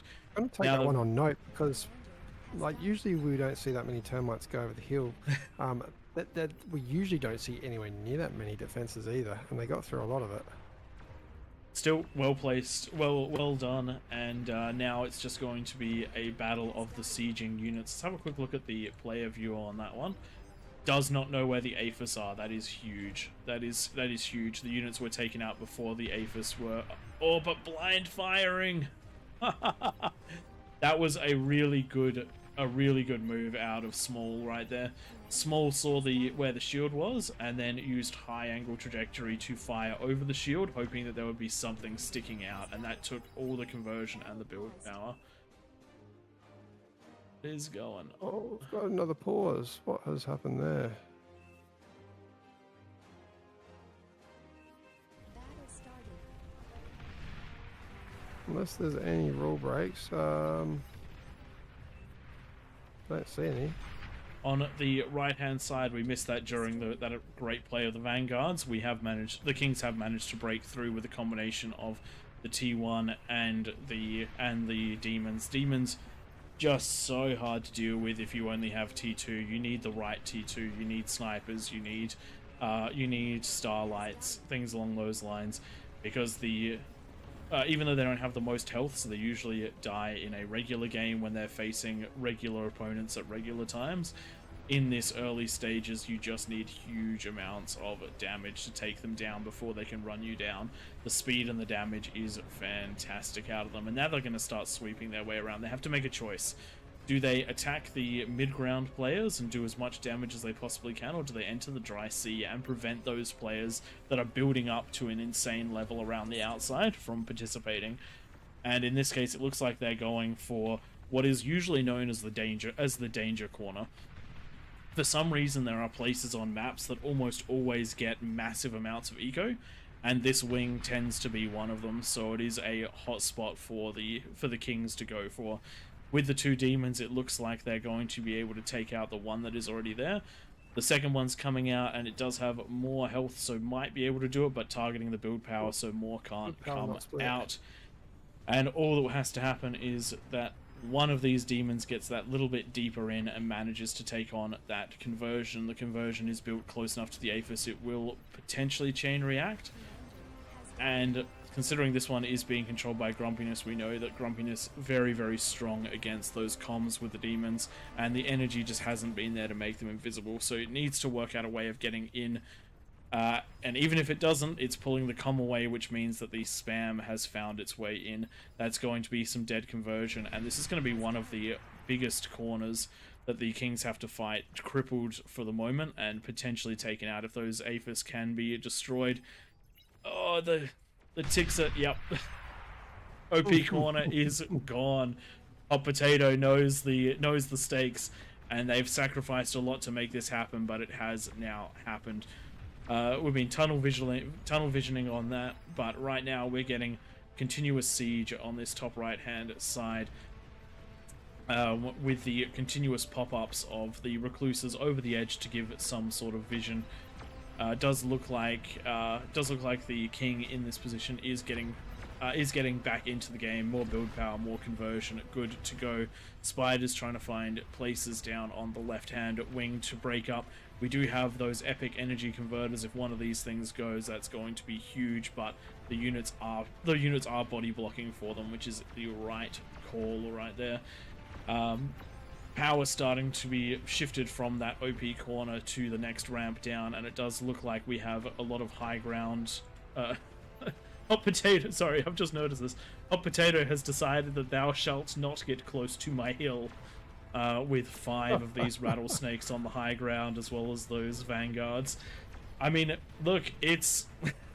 I hate pushing into one of these things normally, so 5 of them's an even bigger problem. I like that. And it does look like it's been working, just constant shelling down there. These Kings do not want to fall to spiders if you're looking at this sort of defense. 8 pop-ups, 5 rattlesnakes, build power, beamers, the entire kitchen sink has been thrown at this. Half the kitchen sink's going to the left in the form of demons. We're looking at our next wing potentially going down for the peasants. We have the Geo pop. There's a Kagi defending. 2 demons. One's been pulled away, unfortunately, though. A demon versus Kagi. The demon will win that close proximity. There is a commander there that should be getting put onto invisible, and I would honestly, I'd degun through the lab. Yeah. I would have degunned through the lab to try and kill that demon. You have to do it. It doesn't feel good because it's 9,500 metal going down to kill a demon, but this is what happens if you don't. Top left. Looks like all corners are slowly falling. We've got a lot of T2, not too much T3 pushing in here, including starlights. These starlights are going to make work of the beamers. Even these welders will go down quite quick. Got the Mausers in there as well. Good combination of armada units that are going to just push straight through this, and it's just a matter of time that those 2 Aphises go pop as well, especially with the balls sneaking around the outside. These grunts push in, there'll be nice distraction and give some vision. Let's check the player view. Yeah, they see it all. Commander destroyed. Does look like the peasants are getting picked apart this time round. We've got additional raids in that top right hand side. Fiends taking out some of these fusions. Can they grab that second one? Yes, yes they can. This is the crazy thing about this match is that a couple of players have put a ludicrous amount of pressure on the Kings. IB Sleepy, Small, and I do believe Chronographer's been up Hot here Potato. assisting as well. Hot Potato. They have just kept this player completely under wraps. But the problem, and we also had the rule break at the beginning, which set back Headless a huge amount early game. But the problem was there just wasn't really a lot of aggression coming out of the peasants, so the Kings were able to do things like this. We've got almost every king on four or more APHIS, and with the plus 60%, that means we're on incomes of half a thousand. It's a weird way of saying it. Of 500 out of just about every king, which is just not something that is. It's not something which is easy to deal with for the peasants. The economies are actually matched at 20 minutes, which is something we very, very rarely see. Normally it is There's been so much pressure here put on Neck. Probably the best opportunity that the peasants had to push was be all these vanguards that came up earlier. If they moved down to Grumpiness's lane, no shields on that player there. So you don't have to attack your lane. I know in the last game when we were sharing units out, I apparently was sharing units slowly, but as I did it, you guys, you were sending units to wherever you could find the most possible value. So rather than just attacking our closest wing, you were over and about the other wings at the same time and getting early value Oh my damage. god. Look at this force that's heading towards Small's corner. It's being pulled apart right now because of some missed micro. The units have stopped and they're being hit by the vanguards, but this is just a mass of fiends and of grunts, and I think they're going with the strategy. It doesn't matter if 90% of us die, as long as 10% of us get into the base. I think 100% was about to die in that first one. That was a little rough. Walking through the lava. But this should bring the pressure off of the top side of the map, which is one of the largest areas of pressure left on the Kings, because we have the units coming from the right hand side, the units coming from the left, and they're going to allow this King to get back into the match. Speaking of getting back into the match, Headless, who was so harmed at the very beginning, has done exactly that, and they're now marching down with 23 vanguards. That is 12 more than Twig gave me in the last game after all of my begging, and I was the second highest damage, I might add, with only the 12 vanguards that Twig bothered to give me. Just That's marching great down and efficiency, getting into this Kratos. dry sea. They're going to lose a few to Fantastic. the snipers, but this is one of the areas where you have to choose when you come online as the dry sea. The later you can hold off, the better for your economy, because you started very low, so you are a little behind. But you do need to come online plenty early enough to start pushing these back, because once the Kings gain a foothold in the ring above you, it is very hard to break out. Zooming out, this map looks like it's very much under the control of the Kings. However, right in the... Oh, wow. I zoomed out and I saw all these decoy commanders with a purple label over their head. I thought there was purple in the middle of the big base. Just a labeling issue. It is interesting that they are random color, but I like it. Would be nice if that was the thing. So I'm just going to have a quick note here. So we've got a very good amount of spam coming out of HKTK. Coming up, and it's getting really close to Grumpiness's base. All of the other players right now should be focusing on getting some catapults or some T2 Sheldons or anything along those lines, because right now this spam is just not achieving anything. It's not stopping anything. It is giving vision. It's providing shot targeting for the defenses. If there was any sort of Starlight or Vanguard or Sniper, anything like that here, you would actually be able to start punching heavily towards this. Shot on the south base. Let's just see what this does. Look at that. One catapult taking out most of the build power from Hot Potato's base there, and a lot of the conversion as well. Oof. That's all it takes. It is all it takes. I actually missed that one, unfortunately. But There we go, next volley over. It's just sitting there, no reaction. It's very hard to find a spot though that a catapult's going to shoot. You yes, need to get the right line of sight because these hills are very hard to shoot over. yep. Sorry, I've been completely missing it. But yes, one catapult, the damage that it can do, and if you have any sort of radar jammer or spam amongst it, these things can completely cripple the kings. The kings have to control the entire second level if they want to keep that shelling out, and that's one of the key points. You need to treat the game kind of like you have to treat the game as a team game. Even if you want to do absolutely everything, you have to work with everyone to try and get it all done. One player does the spam, one does the T2, one does the T3, and even with all of that, we have a bunch of them. You have a bunch of players working together to get that co-op eco. So for those of you wondering in chat why the decoy comms, decoy comms have more build power than a build turret, which means that when you're unit capped, which is what happens to the kings, you need to start swapping at a ratio of three build turrets to 2 decoy comms. Not to mention they also don't chain react, which means that you will have a significantly better time when someone does sneak an attack into your base. You won't lose everything all at once. Really loving Maz's production facility over on the top left. We've got the 1 advanced construction bot lab, and 2 advanced now. It was 1 before, and the rest we've got 6 T1 bot labs.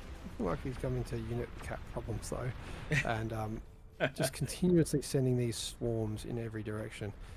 When that happens, remove your walls. You're not under any threat.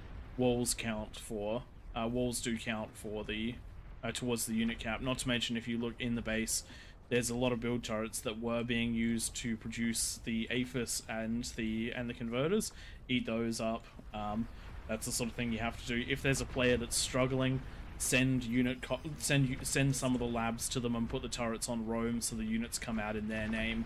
These are all the tactics you have to try to utilize, because one of the things that will eventually happen if the game goes long, the kings might be able to produce more, they might be able to produce faster, but they will run out of unit cap, and eventually the peasants will overwhelm. So the kings are on more of a timer than the peasants are. What hope do the peasants have left here? We've got about less than half of the eco that they originally had, or eco centers anyway. These corners are very much online, but they probably needed to come online a little bit earlier because there's just going to be too much coming out of the kings. The kings just aren't under much threat at the moment, which means that it is the king's game to control. Whichever team is being aggressive controls the tempo of the match. And it means, and they control how much defenses are needed. They control where defenses are. They can probe for locations to attack. And in this case, with the kings just massing up with multiple kings together. So, for example, this attack is made up of 3 different players' worth of units, just finding their way down, finding the gaps, or if there are no gaps to find, just forcing them, leaving the defense to the 1 or 2 kings that were defending in those areas, and just continuously trying to push. And we're seeing the damage that just a single demon can do in this top right hand side. There were 3 before, but it's just 1 demon now. Just pushing their way in and finding all of these lovely juicy economies. Even though there is that bulwark there, it is still getting the chain reactions off on just about everything, and now the bulwark is going to have to deal with the spam that follows through from the gap created. Demons just super strong in the King of the Hill. It is a matter of time. The peasants are coming online in a big way right now, and the economies, even though the kings are definitely in front, they're not too dissimilar. Like enough units coming out to defend, but like I said earlier, if these were online probably about 5 minutes earlier, they probably could have assisted the other peasants that have died in the last 5 minutes a lot more than what's possible now. You can just see just too much T3 coming out of the kings. What is the unit cap? 507 per player. So just enough to commit to this T2 spam, the Fiends. And Don't mind that. we're seeing That the sounds units rather that are going to generous start compared breaking. to some of the rat dog. We're seeing the units that are going to start breaking the peasant front line in this top right hand corner. We've got the Starlights on a fight command that are behind all of the Fiends. They're the ones getting the damage onto the Karganeths that are defending. Unfortunately, actually, I don't think they are on fight command. If they're on fight command, these things would break through almost no question. But because they're on a move command, they're getting into range of the Kargis and dying. But this is what I was talking about with the spam going towards the King's base. If you have these range damage dealing units behind the spam, it gives the spam a reason to exist. If you don't, then the money could be spent better elsewhere. We're going to see the bottom right pop shortly. Razorback's going in there as a commander defending, but it's not on invisible, so that's going to go pop. And 2 Aphises From are the about to expire. 15-minute mark, all comms should be invisible. If they are not, you are doing yourself a disservice. Commander has died. Oh, we've got Marauders coming in now. Because of the time it's taking to get to the front lines, it looks like the cheaper T3 is going to be the king right here, especially since a lot of the defenders are going to be things like Vanguards. It actually makes a lot of sense to have those faster, more maneuverable units. When you're trying to pop conversion and build turrets, it doesn't need much to break in order to get the damage that you need done. The Jug just getting out in time. Just getting out. The problem is the Jug is going to be getting completely surrounded and fired on by a lot of Vanguards. It's already down by 25% of its HP, and it's barely made it away from the lab. Yikes. It's a quick death. That is a quick. Short life. The Jug Another is T1 and trying to T2. escape to the last bastion of peasant defiance. I don't know how long it's going to last. This yellow player here on the top lane is just kiting along the edge of the map with a whole bunch of bulls, pawns, and the Fiends. They found the Sorry, gap Jones. and they are pushing through. For those of you watching from my perspective, it is the pink players. The colours are not consistent between myself and Twig. Weird how these games do that. The rainbow effect. But once these Apis go down, they're going to have a nice clear run to the very back corner of the map, and that's going to be all she wrote for the peasants. They are now defending on just too many fronts. There we go. Chain reactions, which is one of the most glorious parts of this game. I always try, I mean, in the last game as well, when I built the Geo, I do use the SpaceX command just to see that explosion radius and make sure I build the next eco outside of that radius, so that if something does go pop, it will take out the units that are attacking it. I do want to point out just how crazy the defense is for these for the peasants here. They have been getting pushed consistently by 4 kings on this front line, and because of that no man's land, the gaps that the units have to push up, the welders defending all the snipers, even though the back line is falling apart, the front line has been holding like crazy. And The efficiency here must be insane. OP metal wreckages on the ground, stopping units being able to walk down there as well. One of the first matches of King of the Hill we did on Throne that had the 7 king players, I do believe it was an 80 versus 7 or something along those lines. The game was held up for about 5 minutes just because there were too many corpses between the peasants and the kings, and nobody could advance further than a certain point. It's great. We've got another hugging of the wall happening on the right hand side. I think we're going to see these F's go down, although 2 Bulwarks doing quite well. Bullocks But these units not my favorite defensively, but against what's happening right now, they're doing a very decent job. That's where they do have the power over the Pulsar, the equivalent for the Armada faction. They have the energy weapon on the front that can shoot spam, the green laser. Yeah, I'd rather just build a Pulsar and then a couple of beamers. Deal with the I do problem. agree with that. but they did their job at least until the Thors rocked up, and now we're going to start seeing these Aphises go down. That's the first one on the wing and the second one on the right-hand side, just cleaning up.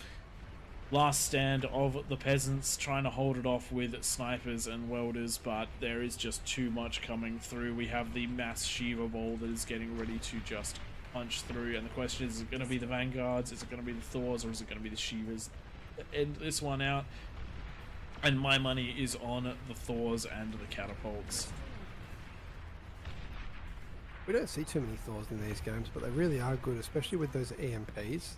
Perfect for stunning the pork. If you manual fire the EMP, the Thor is a ludicrously powerful unit. And that is the last com going down, and a well played out of the Kings, crushing the peasant rebellion. One of the things I really want to see on this one is the damage efficiency, if we can see much of that one. Couple of the peasants on huge damage efficiency. I'm looking for the peasant that had the snipers towards the end of the match. I do believe that was... Can't quite... People trying to look at this on the stream. The only reason Praedyth can read this is because he's on like a freaking massive monitor. I've got a gigabyte Aorus. It's a 48-inch OLED, so lets me see these things. I'll go to the graphs, which will show a little bit more. As you can see, this is the most critical thing to look at when you're trying to determine how the game is going. It's that 10 to 15 minute damage mark out of the peasants, and as you can see, one of the kings, Mazza, huge amount of damage done in that first 5 minutes of combat. Very little in the way of damage done by the peasants, and if you let the king's eco run, you let the king's eco. And we'll start getting ready for the next one, which I do believe will be on Raptor Crater. And while that's going on, let's have a quick look at what's been going on in the comments. While we're doing that, we'll just point out, for those new joiners, we are All Reason No Logic. So if you want to throw some love our way, I'll just leave a couple of links there in the chat for those that raided through. Just like to throw some love in the chat for Johnny Drops Tables. Imagine if Twig gave you more units, the outcome of the match could have been marginally different. Yes, it could have been. Perfect comment. I love it. Thank you, Johnny. Sticking up for me. Has any king abused the uncrushable wall yet? I don't even know what the uncrushable wall is. I'm assuming that's using the decoy fusions. We have not seen that yet. Stream at 1440p. Good question. I do believe that Twitch does some weird stuff if you're not a Prime member or something along those lines. We've run into this before. My settings for stream.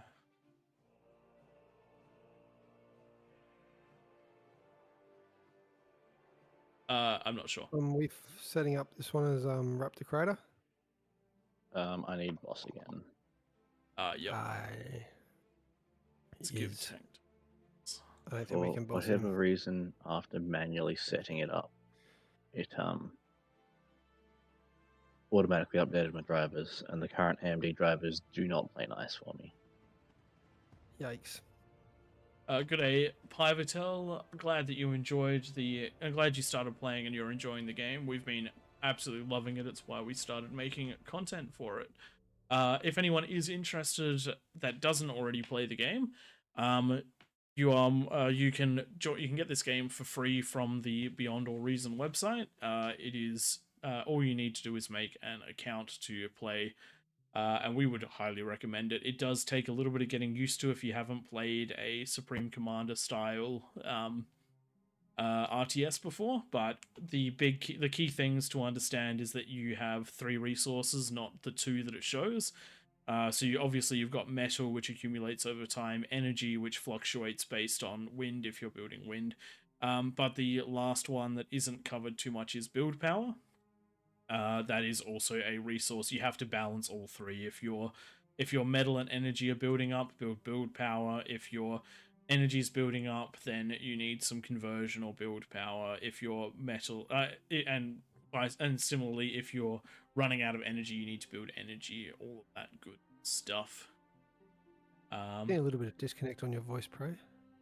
Oh, sorry, I'm leaning away from the microphone to try to look at my while I'm talking, to try and look at my OBS settings. So I've just seen in chat that 1440p is a Twitch thing, so it seems to be region based as well. Okay, so just being told by Gene Dex. Sorry if I'm absolutely butchering your name. That I could have sorted the list by damage efficiency. I always forget that I can do that. We'll check it out next time round. Twig, looks like you've jumped into the Kings. Tank Tom, you Yeah, have we'll boss have a again. go. Yes. He's been setting it up. Yep. And I'm going to leave this in Twig and Tank Tom's hands just for a moment. John Doe. But with a soft J. Fair enough. Sorry, the reason I laugh, a friend of mine created a Dungeons and Dragons character called John Danger Doe, and he did it specifically because I was ribbing him about not being able to find a name, and the adventures that character went on were quite the good time. They built it to be this edgy, like, anti-hero, but the whole party was so psychotic that he ended up being the mum of the group. It was a good time. So I can't hear that name without having a good chuckle. There are a lot of people down in the Kings at the moment. Well, yeah, we do have too many. We'll put the 3 Chev up. Has Pormat been king already? Yes, at 51, and so has Headless. We'll move them up. Have not seen Slicks there before.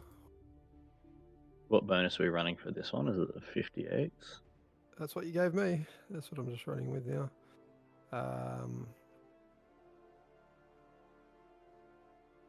Who has not been there? You've probably paid more attention than me. I didn't see who was king I haven't. for the first game.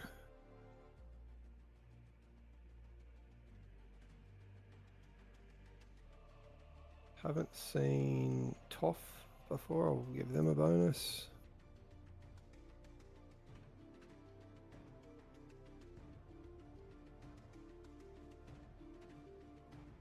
What do we need for this? 1, 2, 3, 4, 5, 6, 7, 9. 1, 2, 3, 4, 5, 6, 7.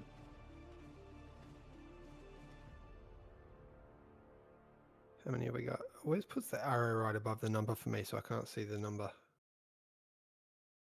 8. Did we have Potato up there before? Potentially. All right, out of Mikkel, Lubcasti, Resina, and Polmot, first one to message in game chat gets to stay. Polmot wrote first, so they can stay. At bonus 58.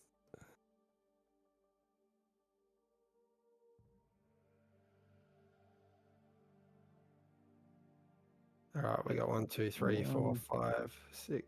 1, 2, 3, 4, 5, 6, 7, 8, 9. That's all of them.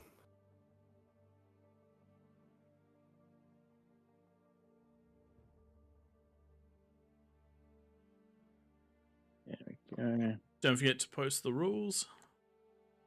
Thank you.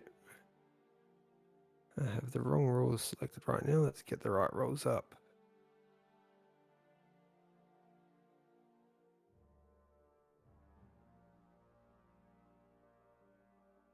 I think we should be good to go at that point.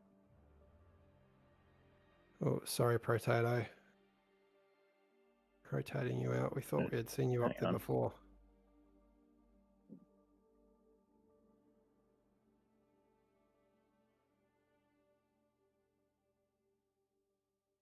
Potato gets next. Just remember that. All right. We had another one jump down. I'll move them up if I can select them.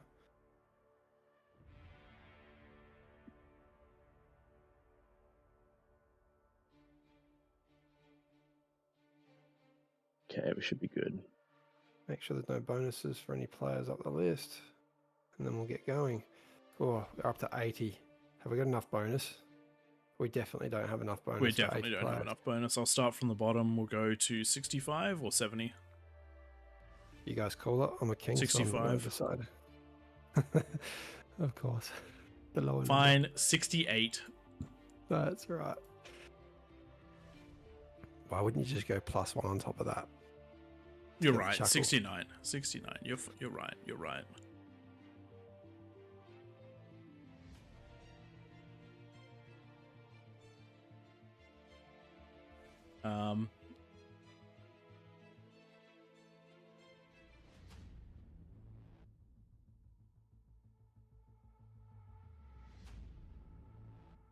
What I do need to do is Yep, I reckon that looks good. I to reckon me. that looks just right. God, you watch someone will force start it and then we'll have to redo it because of that. I did double check that we couldn't because there's some people not ready, just in case. He knows how to force bake ready people. All right, with 86 players, this one's going to be rough for the Kings.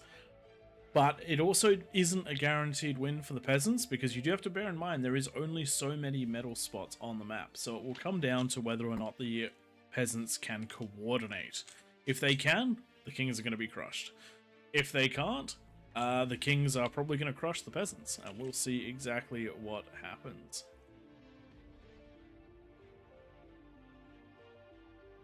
Got a couple more downloads that are on the way. I think we give them another 10 or 15 and then we jump into it, and I'll start specking people if we need to. Yeah, I reckon it's exactly the go. Looks like this one's going to be a very large map. We're up to 90 players. I actually don't think 69 is going to be quite enough. It is actually a lot of a bonus. We'll see. We'll see. If we go too high, then the Kings will just crush it regardless. We know that players like Emir with a plus 70% bonus can crush anything put in front of them. So hopefully we'll see the same out of Twig. Okay, it looks like Today, negative APMs.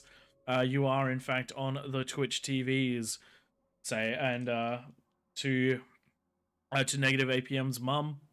Hi, nice to meet you. MEATU. there we go.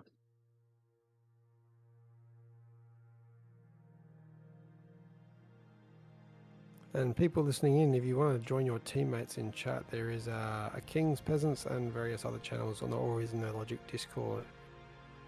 Highly recommend it. Good community for a nice mix of the mid-level competitive, some good versus AI fun, and in particular King of the Hill. Especially if you're in one of these co-op corners, jump in together so you can discuss that co-op. Just remember, it's not about individual glory if you're in the co-op corner. It's about getting 30 APHIS together.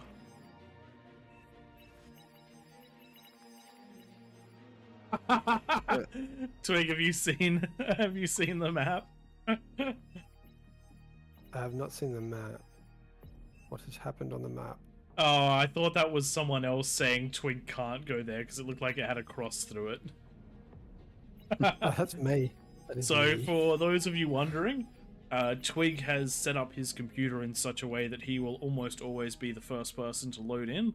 He plays on minimum settings, he turns off all devices and makes his wife live in the dark with no TV, no internet, no nothing, just so that he can load in first and take this one spot on Raptor Crater. I don't think we've ever seen Twig in any other position ever for Raptor Crater. So if you are planning some shenanigans, It's my spot. feel free to focus them on that one spot, and then we'll pull Twig into the casting booth afterwards. So go your hardest. I'm glad that Amir's not in here today. He's been wrecking me lately in this. Just picks the lane that I'm in. Nemesis. Yep. Baby Cookie, it looks like they're starting in a they're trying to start in the middle of the map. They do need to claim a lane. Either that or Grumpiness needs to claim a lane. Somebody does. Edward would not recommend starting in at the middle. Same with Usurper and Halsey, War Hunter, and Mika. I've had a drop. You will. That baby Cookie is not here. Just for everyone wondering, if that does happen, it's almost certain that there'll be a remake or someone will have to be I subbed will in. jump in. Surely, Tom. Do you reckon your computer can run it? Yeah, I should be out now. I don't know why my driver's updated when I thought I'd told him not to, but I should be good now. You know you can just uninstall AMD Adrenaline, right? I'm totally gonna do that after What's this. wrong, Nightmare? Do I swap? I do appreciate it. Feel free. That'll be quite good. What did I miss? Nothing important. Nothing important at all. But that would be very funny.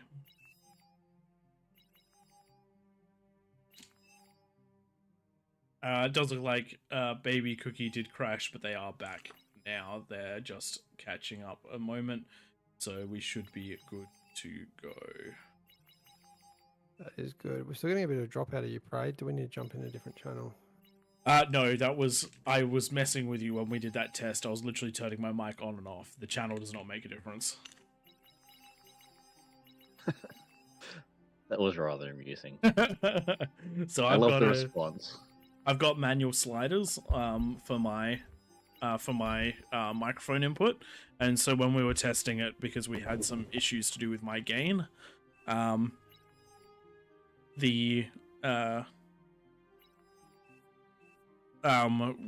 Twig, we convinced Twig that it was because of the Discord channel. Since I don't have somebody else in the room with me at the moment, I can drag my gain all the way down, which should fix those issues. Okay, even though Slicks is rejoining, I think they dropped out again, so maybe Tom, you do need to take pity as well, because he's 37 OS. I wasn't too worried about having to protect my north. All right, I've just updated my my gates, so that should help a lot with the issue. I also got a gain booster for my mic. I was running a mic that needed about 50 decibels of gain, and I was only able to pump out basically exactly 50 from my setup, so I've just put an inline booster in to try to deal with that, and that's given me a huge change. Instead of being maxed out for my manual slider, I'm now at about 10 to 15%. So if anyone wants to buy me some much better audio gear, I have some things in mind.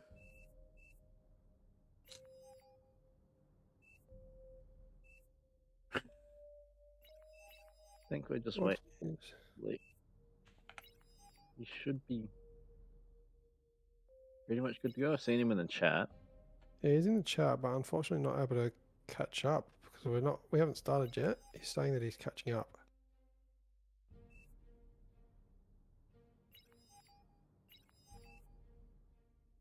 There we go. We're seeing some movement now. There we go. Nice. All right, we're good to go.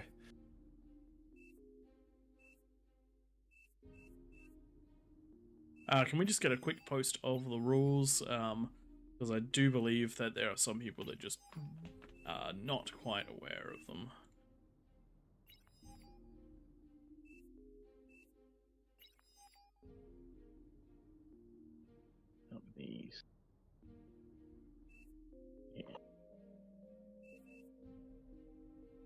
Alrighty, and then with that, I reckon we'll give a force start, even though we have Lord Mateo in the middle of the map.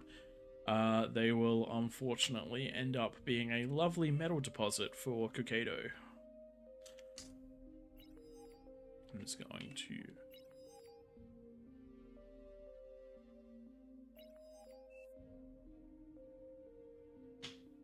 Yeah, defensive rag should be okay as long as it can't shoot past the ramps.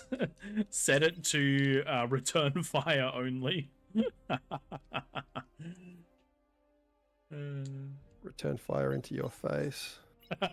Anything that shoots it's gonna have a bad day. Yeah, but that's where you shoot it from the eco sections. So you just use the collateral damage to pop the eco rather than having to do it yourself.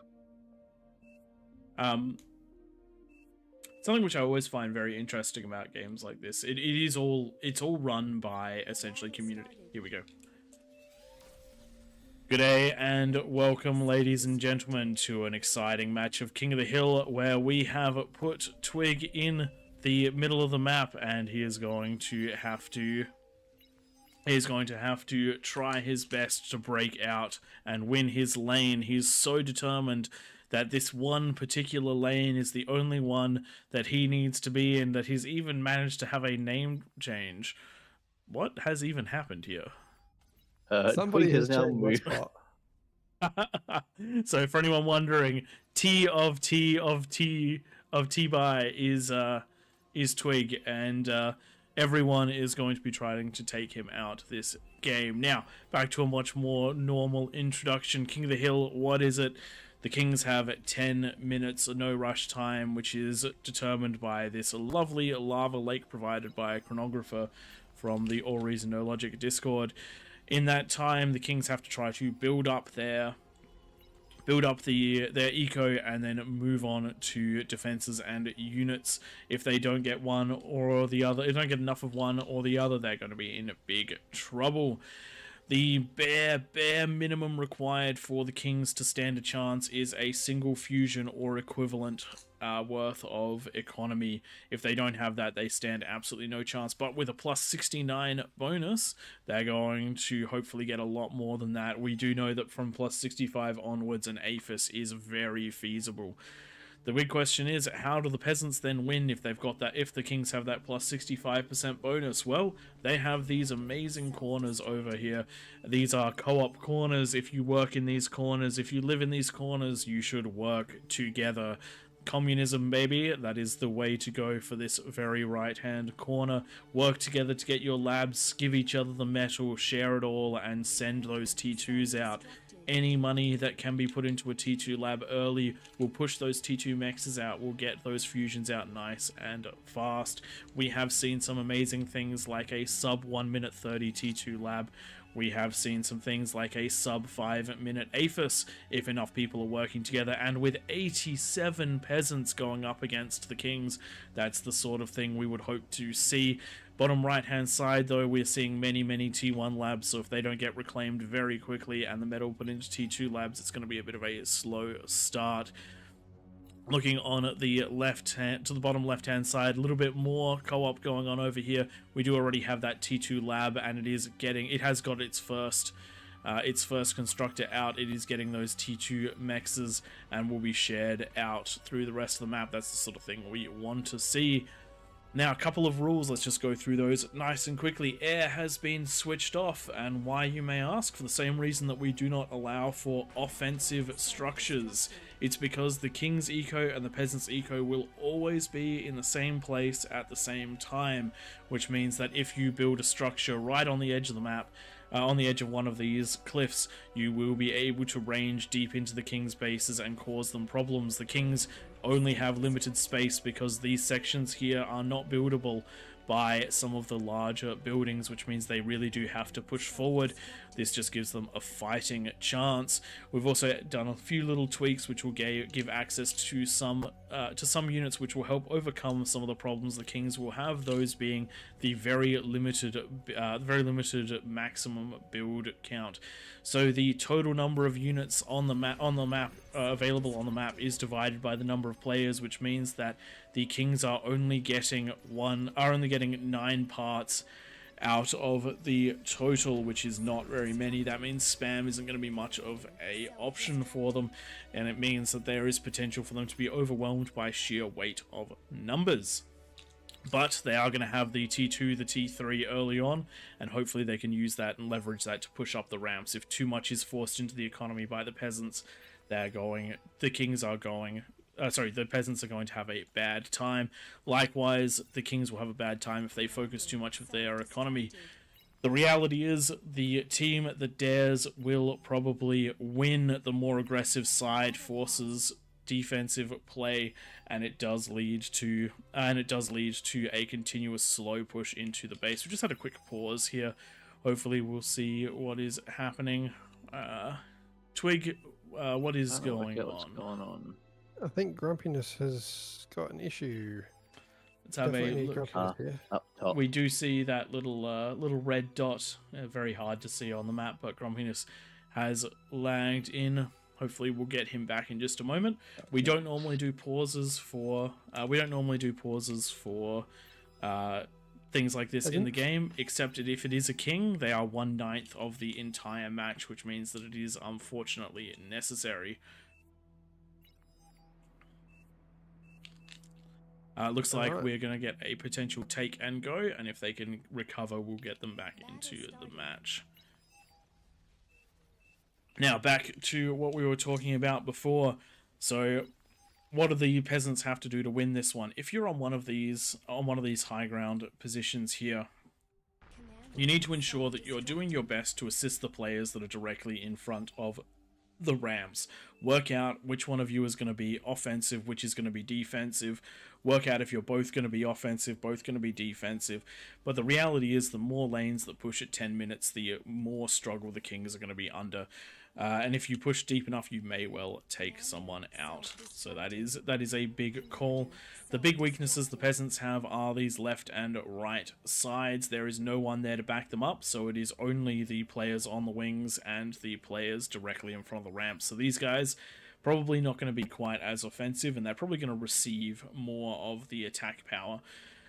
Looking at the middle of the map, the sort of things that need to happen here for the Kings to win, you need to have a pushing force at that 10-minute mark. You need to try and break one of these ramps. Unfortunately, some players will be eliminated early. That is just how the balance of the game works. And if they are not, then the Kings are going to start struggling. But it's not impossible. We definitely do see tier 3 breakouts, because once you get those T3 units online, that is one of the big pushing points of the game, and that's where this middle player comes in. They don't have to build units by the 10-minute mark. They need the ability to react, whatever that may be. We've seen before that players have used Twitches to mass-produce fiends if they need to, but this player just needs to be able to react and get to helping the rest of the team if necessary. Otherwise, they need to scale up and be that force of change that happens in the mid-game to really break out. Many strategies available, and it really does pivot around this middle player. Interesting choice to get the twin guards. I wouldn't have gotten them quite this early. The more you can invest into your economy in the first 8 or so minutes of the game, the better off you will be. Twig looks like he's in a terrible position right now. It is 6 minutes 48, no fusion to be seen. I think we're going to see... That's not me, bro. That's not me. I got moved. You got moved? Where are you? Who's up here now? I'm where my name is. That's actually me. Oh, Twig. okay. So Twig He's just is stalling out on energy. Twig is in a bad position right now. Hasn't got his fusion up by the 7-minute mark. Super disappointed. Where's that Aphis already? No defenses. What are you going to do? If anyone's wondering, Twig right now is in the position that normally receives from the hero corner, which is this top left-hand side over here. So anyone listening, do feel free to target Twig. He was not given his successful corner, and if you do, he'll have an excuse of why things have happened the way that they have. But this is usually one of the most powerful eco corners. We're not sure exactly why it's favored, but it definitely is. And looking at it, Chronographer, Hot Potato, Milady, Thul, players that we recognize very, very much, going to be here getting that nice, good offensive power on. They're getting that. They've just popped their second Aphis online now, which is an 8-minute double Aphis, which is very, very strong. One of the things that can be they don't have ludicrous. bonuses at all.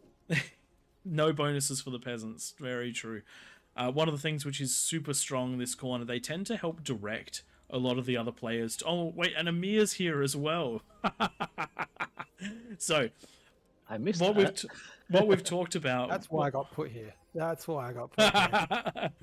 So what we tend to talk about for a strong 10-minute push, if you have one of these strong eco corners, some ranged units with a lot of spam, the kings will struggle to deal with that early on. And that's where that middle player really needs to be online and getting and helping, because some T3 might be needed to push that back, or a bunch of T2. As the king, you don't need enough to stop the pushes, but you need enough to slow it down so that you can deal with it. Just quickly forgot to introduce everyone. I am Pradith, and joining me in the booth is Tank Tom. Hi guys. And on the battlefield is Twig, and before you complain that this is unfair, with 118 viewers on here and 90 plus players in game, I can almost guarantee you that over half of the players are watching on stream, so no unfair advantage is being given to Twig. In fact, we are outlining exactly where he is to put the pressure on. One day, Twig, one day you'll be able to play a fair game of a fair game without any pressure. But that is not this day. I love this build out of Pormont. Pormont has taken that plus 69 advantage and is going into what I would like to think of as hopefully unbreakable.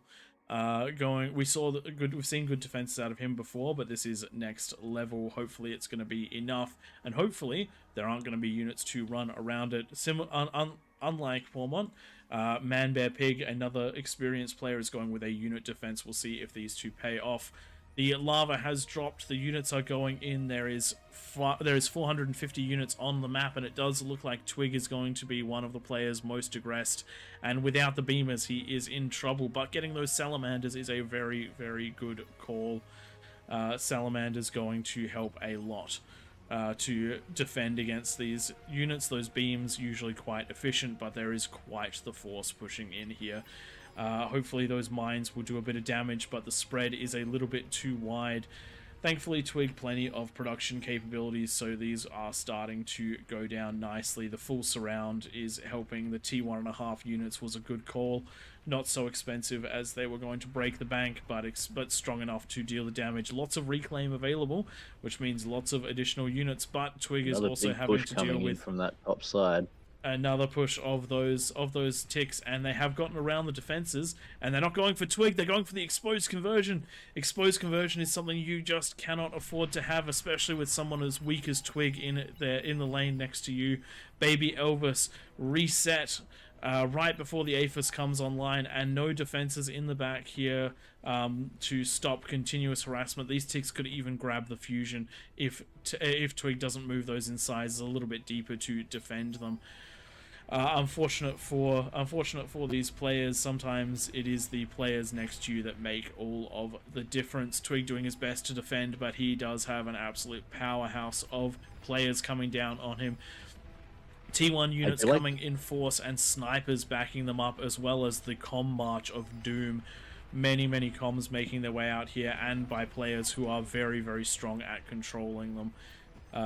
So this is going to be Twig in real trouble. This is where players like Grumpiness need to be sending units to help.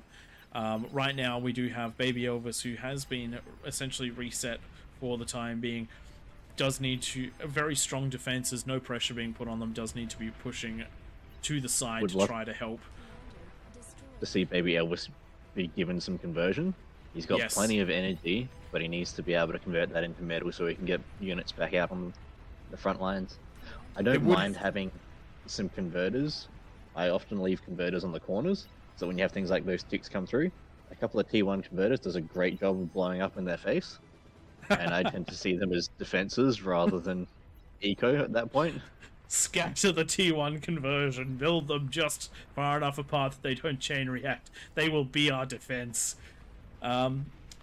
Do see an effective rattlesnake just over here that is helping push these snipers back. The sniper's in a decent position, but a very nice push through with Baby Elvis, getting himself those jaguars into the snipers. That's going to really help with defending this lane. So much pressure is being put on Twig right now.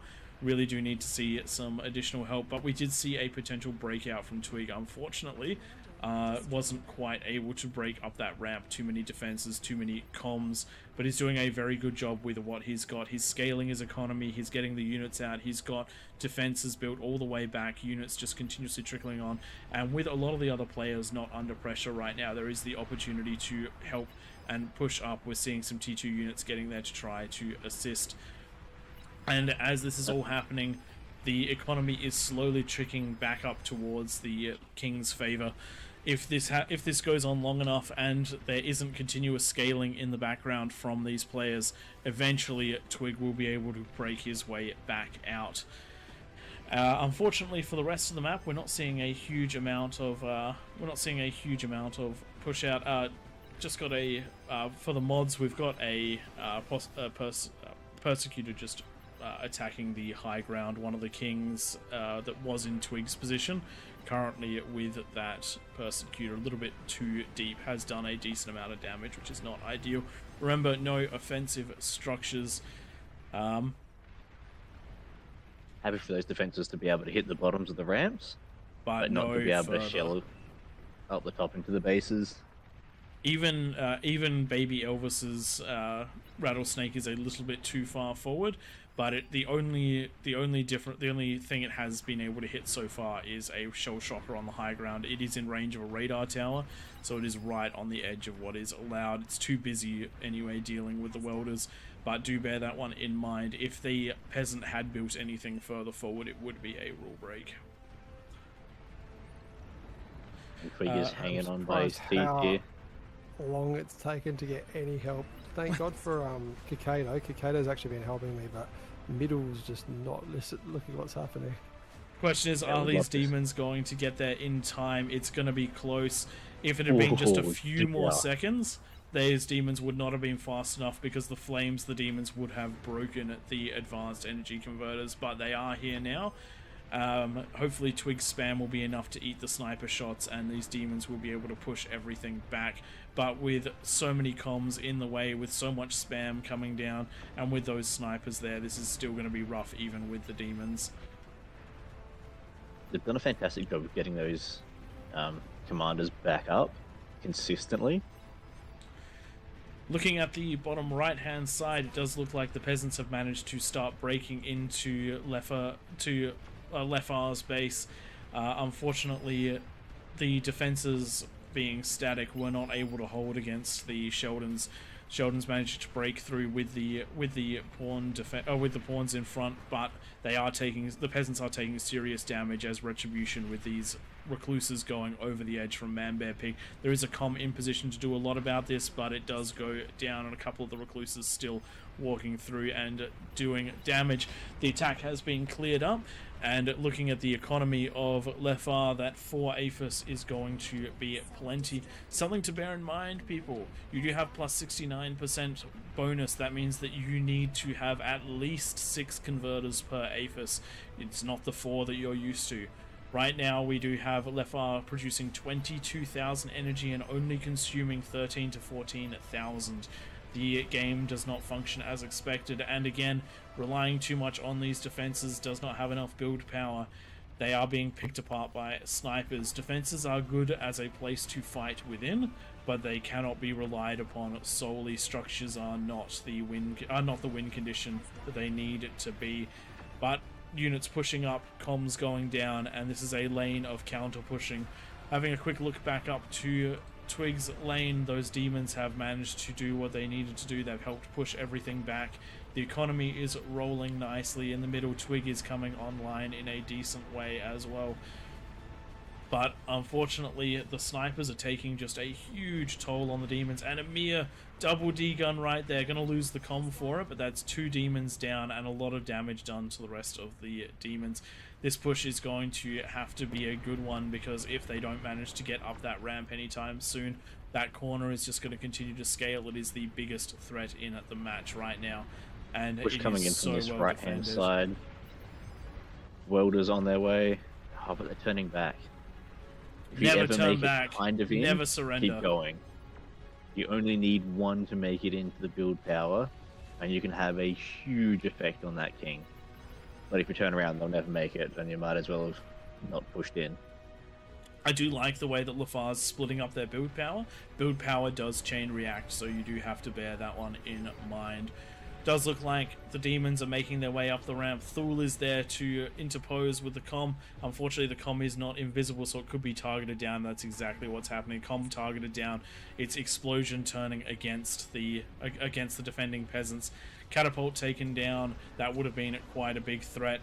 Tix actually managing to grab the demon, which is not something you see every day. Comm getting ready Big to kick push on this bottom side coming up from the blue player. They're going to lose a lot on the way in, but they're going to make the build power. Oh, this is where you Do they need have to use enough an to kill area it? reclaim command.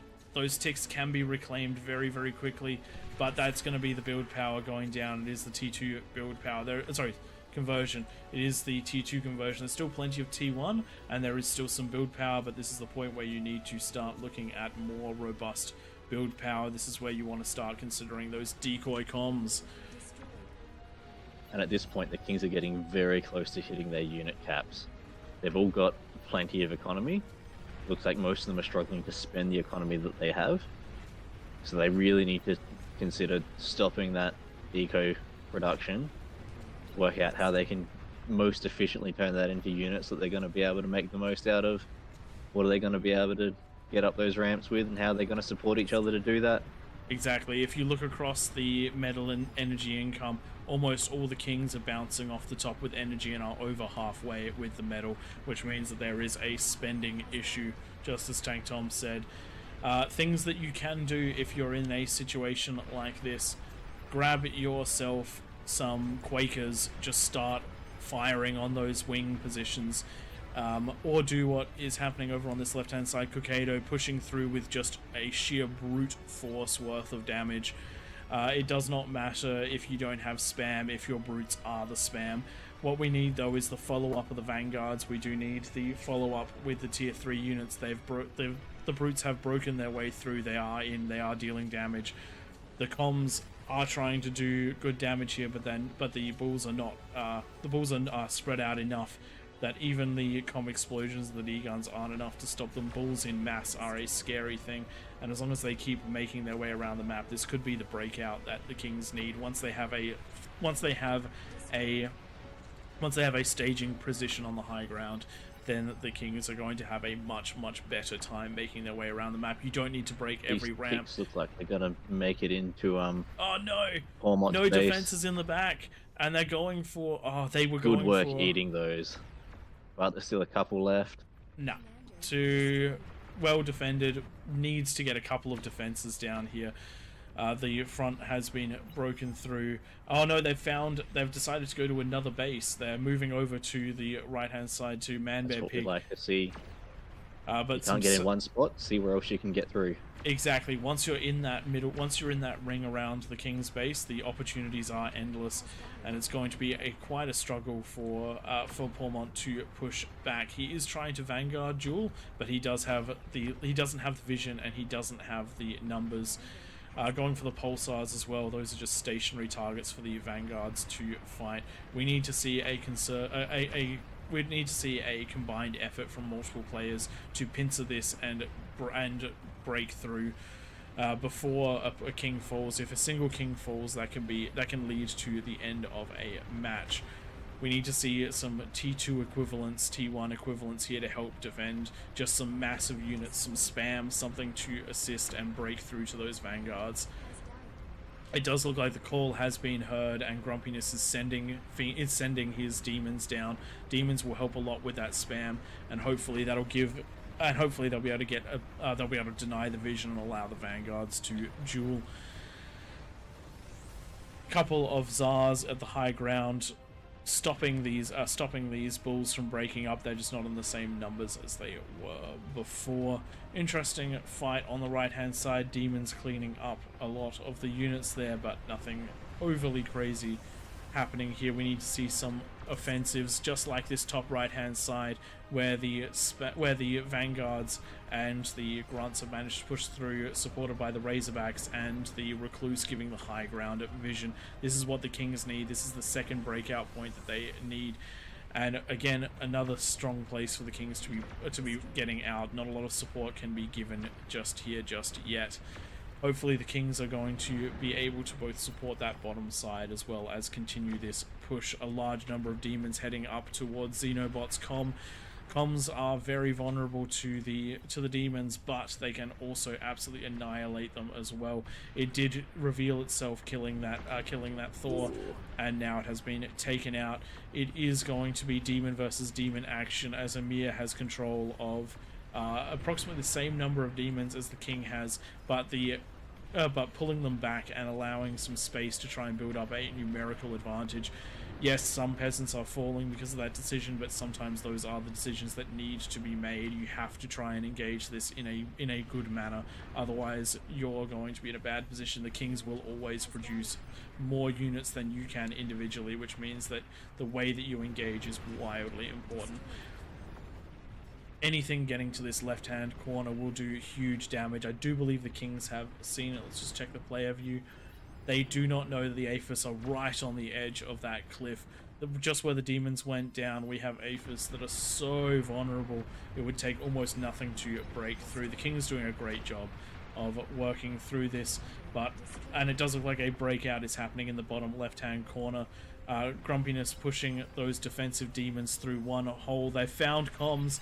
These comms could be an absolute menace if they degunned, but unfortunately they were not controlled. They're all going to go down. of them, and they all go down there. So vanguards and demons now pushing up. This is turning into the four corners match. We have four lanes that are breaking out. To push out with a few demons. Those commanders have managed to stop them. I thought that we were going to have a peasant victory. They did so well to push at this left-hand side. Unfortunately, there were just so few, and pushing on Pormont, but there were just so few peasants pushing early on that plenty of the Kings were just able to eco to a crazy degree, and now they're getting up there. Does look like we also had the Tremors activate on the high ground, absolutely destroying those positions. King's doing a fantastic job of breaking up, but it isn't over for the peasants. It never is. And the reason for that... All they need to do is get into one of the Kings, pop the eco, and then the pressure swings wildly. Exactly. One King going down usually leads to a chain reaction of 2 or 3 Kings going down, and a single unit getting into the middle of the map can completely change a game. The Grumpiness and Slicks just with crazy economies in that middle of the map. But the question is, will the Kings be able to keep their momentum, or will it grind to a halt? Because even though we're seeing a lot of damage coming up, the units are going in a stream, and sometimes it is that concave that makes the difference. High ground catapults from Amir doing a wild amount of damage. Bottom right side is under a lot of pressure with the number of Titans managing to get up, supported by that spam and those vanguards firing away. Hopefully so they'll be able like to... they're going to get the foothold there and continue that pressure up into that corner. Hopefully they'll be able to clear this corner, because once a actual corner falls, then the Kings that were attacking that corner can start to wrap around. So as soon as there are Kings with no opponents, they can start putting their force to bear somewhere else, and you have to try and determine where that somewhere else is going to be. I understand why Baby Elvis is headed to the left-hand side. That is a very scary position to be in. The Vanguard's firing on the Aphis in the high ground, taken out by the T3. That could have been a huge explosion. That would have chain reacted probably the entirety of the top of the map. That could have been massive. But yes, instead of going to the left hand side where there is some more vulnerability, going to the sorry, instead of going to the right hand side where there's more vulnerability, going to the left to try to assist and break this corner where the attacks are happening, where there's a potential pincer coming from Titans on the left hand side and Vanguards on the very left hand side. That is the way to go. The problem is, by all these players trying to pincer on the top left hand side, the bottom left hand side is just accumulating and accumulating. Pormont is holding out best that he can, but the problem is that it's just so much spam coming down that even these pawns are wrecking Vanguards. We need to see if you can more get and enough more. units, you can do a lot with things, because things like the Vanguards only shoot every so often. So you've got a nice window between shots to get that much closer, and when the stream is constant, there is a very high likelihood that you can just keep that pressure on and get gradually closer and closer and closer and closer. And that's exactly what we're seeing happening. The Vanguards are being pushed back and back and back.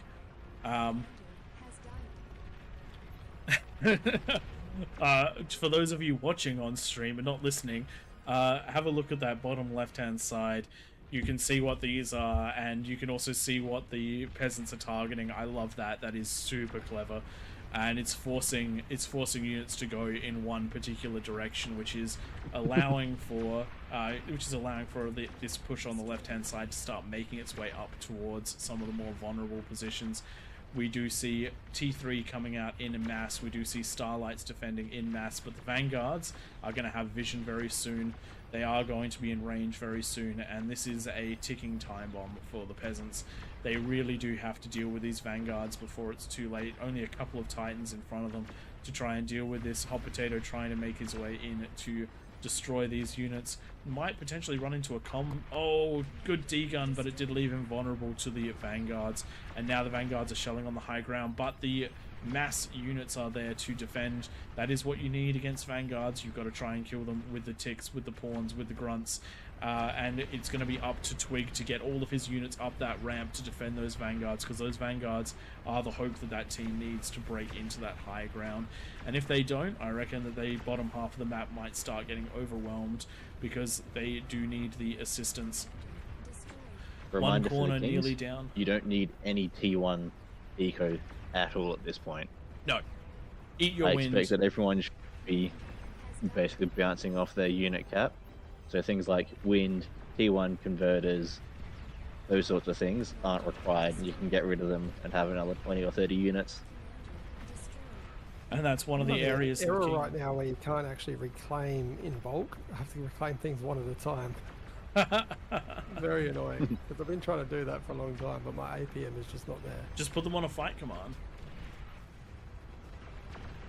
Just control D everything in your base, and you'll be Actually, fine. yeah, that'll work.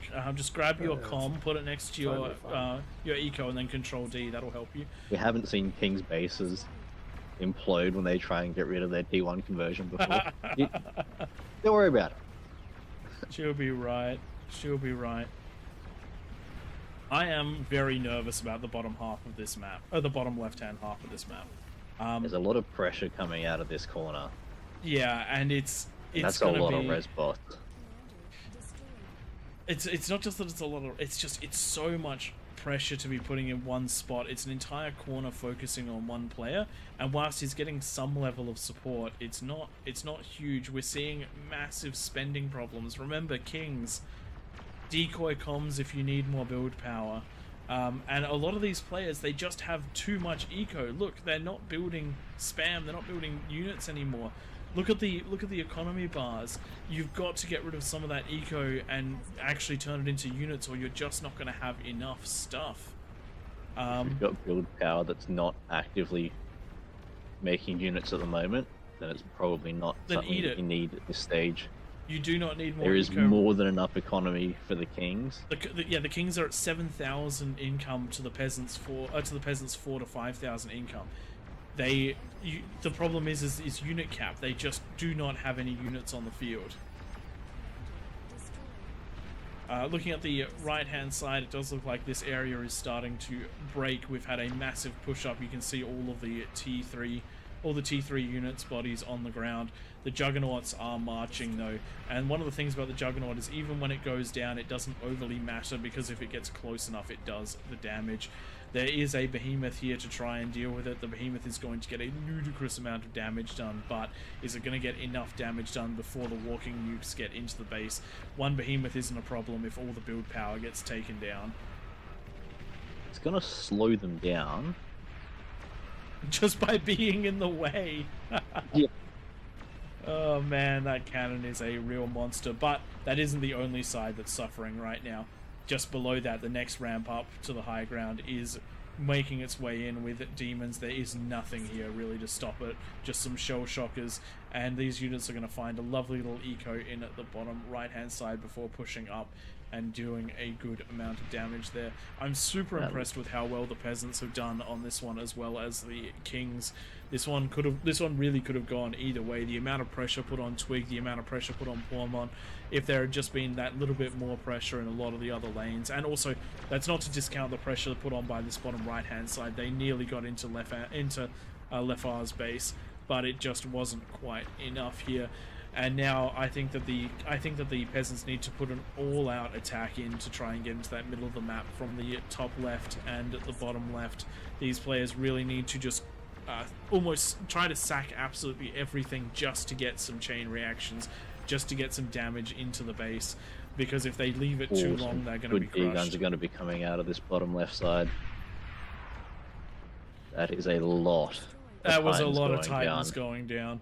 I only caught the back end of that because I wanted to grab the explosion from the top right, but that was, I do believe that was a force of 8 to 10 Titans, which were down to 2.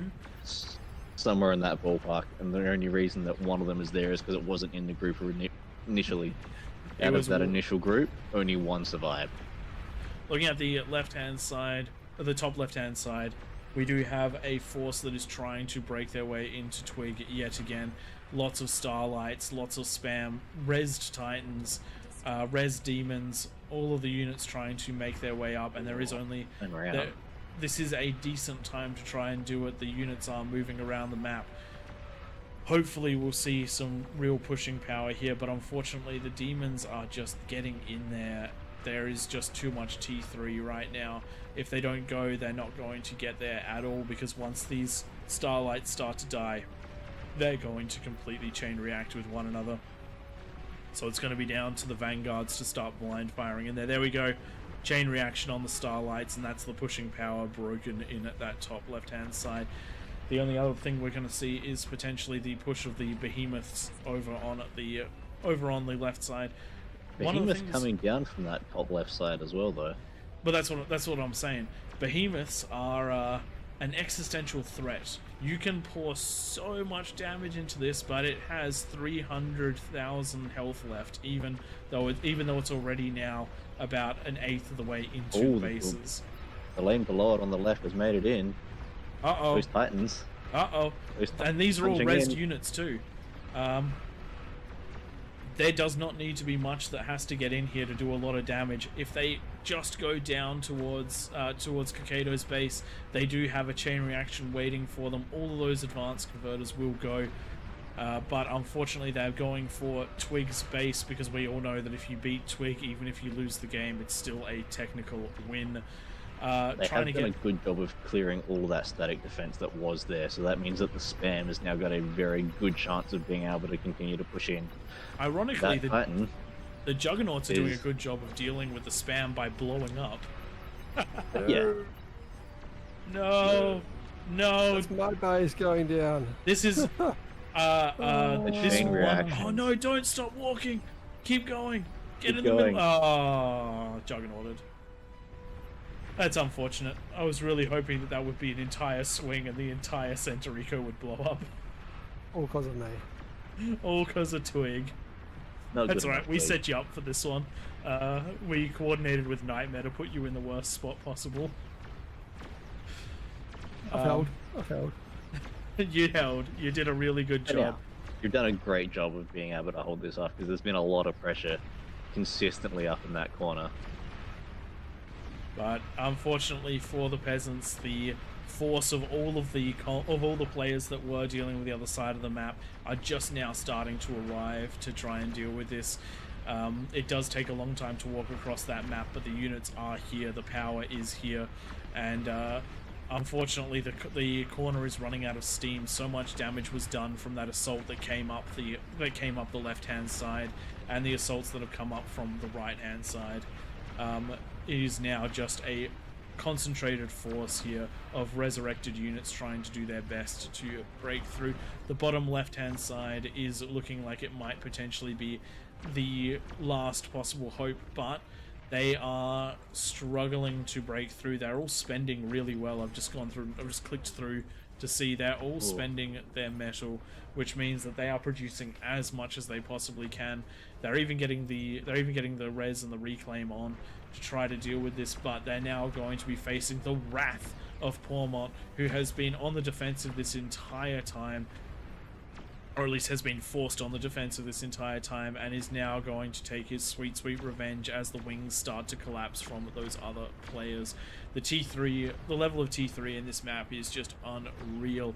We're seeing Titans coming out as spam essentially at this point, and that is what happens if the Kings are not broken, and a couple of the corners end up broken. All of the force of all of the Kings now bearing down on just 2 positions. The walking nukes getting up the ramps, and even though there is a comm there to deal with it, actually, for anyone wondering, any Goth baddies in here known for their unbelievably good D guns. We've seen them have a comm with over 20 T3 kills before. The fact that it's still alive after existing on that ramp and degunning is impressive in and of itself. Yep. But unfortunately, one comm, no matter how good, will not be able to slow this tide for too long. Though the peasants are doing a ridiculously good job of it. The amount of damage they're pouring down onto these Titans, they are just not letting anything through, but the Titans were the spam for the Juggernauts. And now the Juggernauts are making their way up the ramp, and each time they get that little bit closer and do that little bit more damage, still with 38 snipers and enough economy to power them, though that big hit from the Juggernaut, taking down a bunch of those snipers, but this next shot will do a huge amount of damage. And we've also got the catapults. There we go. That was how quickly you can melt the health bar of a Juggernaut with that many snipers. These corners really tough to break. This bottom left corner feels like it's pushing back out again. It's not because it doesn't feel like it. It's because it is. It might only be some T1 units, but we know how much damage they can do. While we're looking at that, I just want to point out just how crazy this defense is. We have decoy fusion reactor walls. We have beamer walls. 31 beamers, 6 pulsars, 11 decoy fusions. This is what Pormont needed to survive, and that is absolutely nuts. That's the kind of defense that you walk into and then walk away from and find someone else. That's where you decide, I'm not going to attack a different king. Does look like the march of the Juggernauts from the very top is coming towards the base of Milady, just losing the front section there to the missile launchers. There are behemoths coming out to deal with this, but with this many Juggernauts, they should be able to stay out of range and break it down. It will take a while, but the Juggernauts do have a good amount of damage to do it. It needs some spam to get that full surround bonus.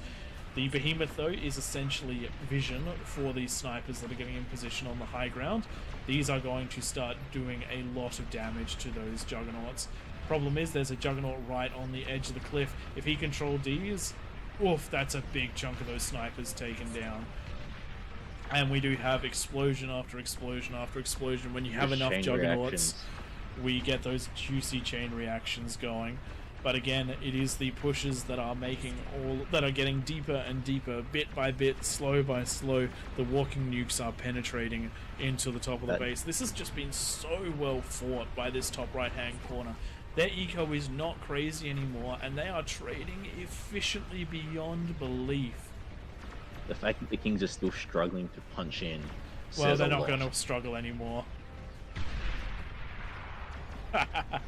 That's the demon Finally, the demon breaks through and destroys one of the eco centers. That was a huge chunk of eco. That was about 600 metals worth of eco. And with the Juggernaut going down on the left-hand side, that is going to be all she wrote for this left-hand side. It's this top left-hand side. It is just clean up. If you look at how many units they've had to throw at this, the fact that they've got demons and titans as spam for juggernauts, and they've been throwing those at it for 10 minutes or more at this point. Oh yeah, absolutely insane defense. The fact that it took that long to break that corner is impressive defense from those peasants. And this bottom side is still holding out as well. I can't see how they're going to be able to get in, but the bottom left-hand side is now going to be faced with the same problem that the top left-hand side was faced with a moment ago, and that is that they're going to be attacked by all angles with just ludicrous levels of T3. Just want to have a quick look over here at the bases. Looking at Kokaido, build power is gone, and we have 110 decoy comms. That is how you produce at ludicrous rates in the late game, because these have the 300 build power instead of the 200 of the turrets, and that is the sort of thing that needs to be done. Because right now, if you look at the metal for the Kings, it is full across the board, metal and energy. The Kings cannot produce any more. Oh dear! What was that? Somebody tried to get rid of their build turrets. As we were saying earlier, if you control D something in your base, it can be very hazardous to the Kings. That's cut the King's economy down from 7,000 metal a second to 1800. So that is a reduction in their economy of almost 80%. Almost 60%. So the Kings are now going to have to deal with what units they have, and it's going to take them a long time to get back online. This was the swing that we weren't expecting. I really need to go. I want to go back and see exactly what it was, because I reckon that was control D'ing of build turrets. I suspect you're probably right, because there was build turrets in about that spot that wouldn't have been used for anything other than eco at this point, because the eco is already built. You must eat the build turrets. Yeah. So all the peasants have to do to win this one now is stop this push. All they have to do is stop the push of 52 demons and 28 titans and 11 juggernauts. If they can break that, they'll actually be in a good chance of getting into the middle of the map, because now they don't actually even need to push. They're even in the right position to push down. It is the weakest side now. Poor mod. I need eco. Why? What just happened? Somebody control D'd their build turrets. Again, a second time. Oh wait, another lot went off? Oh. Did I just get that with the tremor? I think I just got that with the tremor. As in you blew it up with a tremor by accident? Yeah. No, that corner. Peasants. I just got through one of the lanes there. Actually, yeah, I reckon you did. I reckon you did get it with the tremor. Sorry, we missed that. Well, unfortunately, with Twig's good shots and the chain reaction all the way into the bottom left-hand side of the base, I don't think the peasants are going to be able to produce enough to stop this attack. There's only 2 comms left, which means I don't think they're going to be able to comm this one down.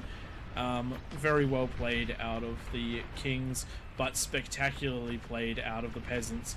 If the bottom left and the top left side had been able to do what they did with a little bit more aggression out of the rest of the map, the defenses needed to hold them just would not have been there, and it would have been a very, very one-sided match.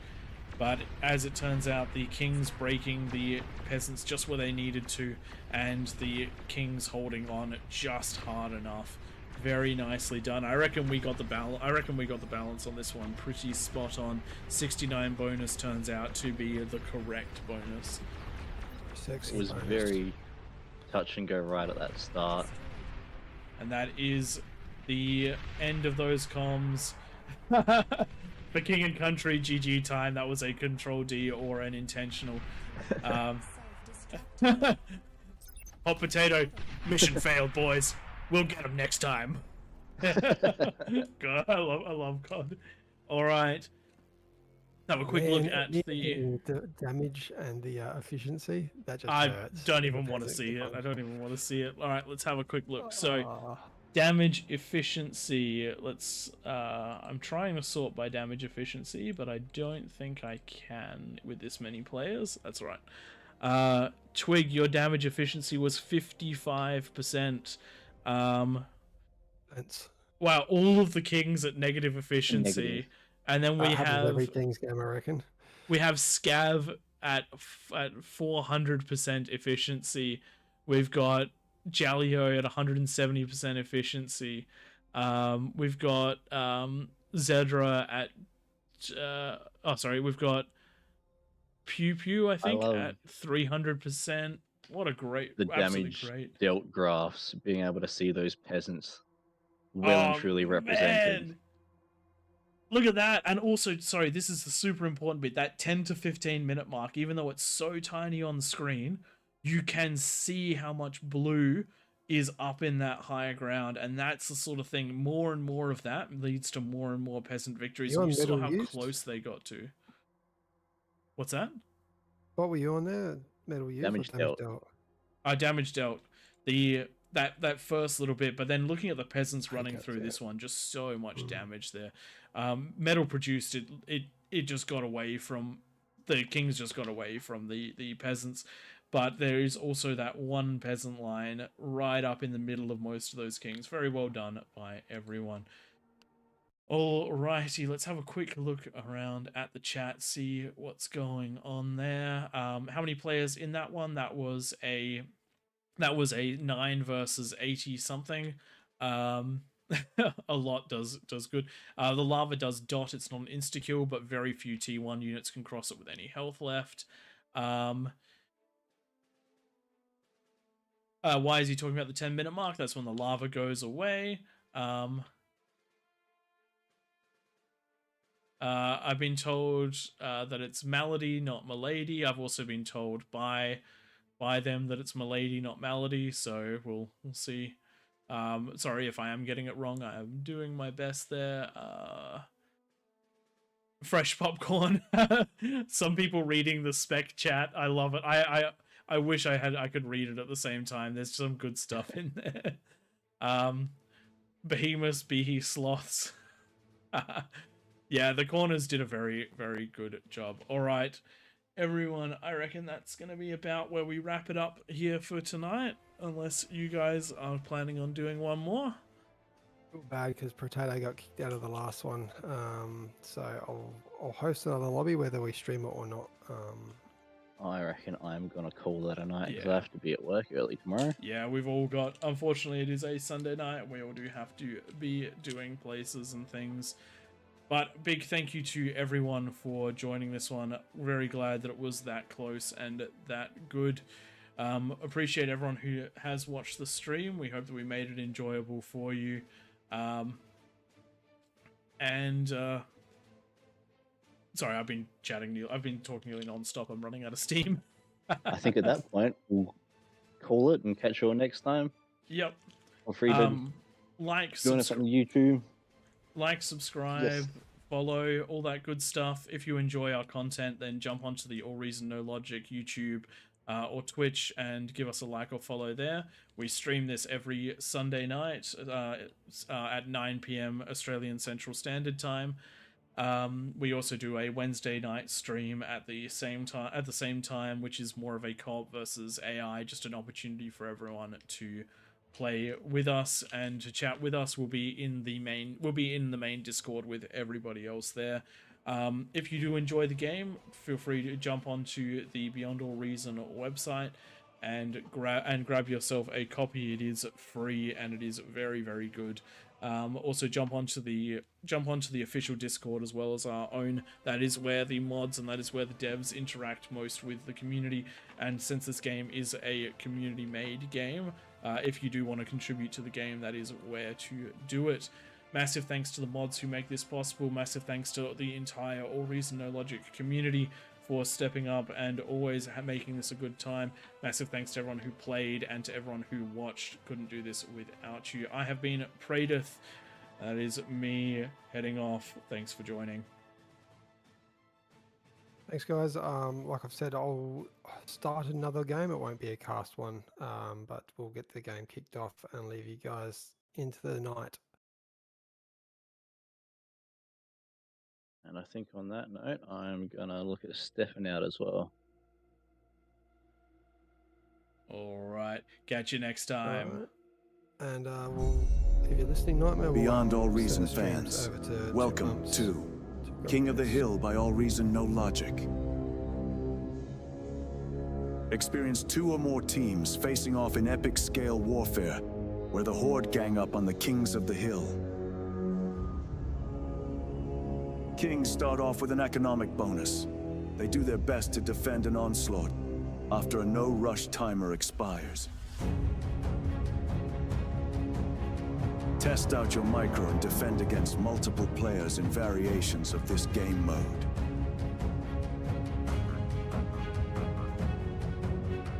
Will be part of the masses.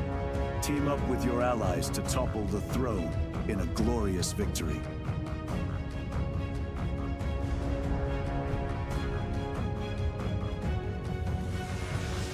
All Reason No Logic, hosting King of the Hill lobbies, most Sundays. Join our Discord to be part of the action.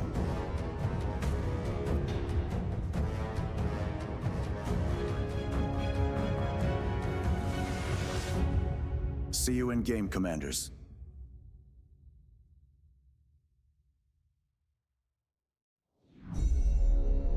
Beyond All Reason fans, welcome to King of the Hill by All Reason No Logic. Experience 2 or more teams facing off in epic scale warfare, where the Horde gang up on the Kings of the Hill. Kings start off with an economic bonus.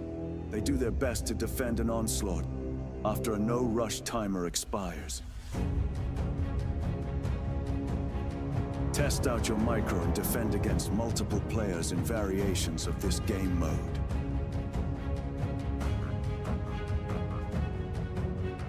Will be part of the masses. Team up with your allies to topple the throne in a glorious victory.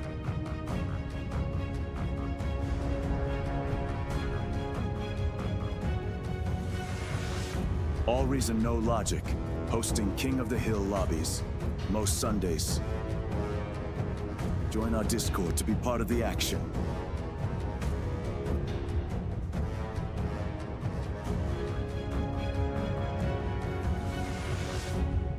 See you in game, Commanders.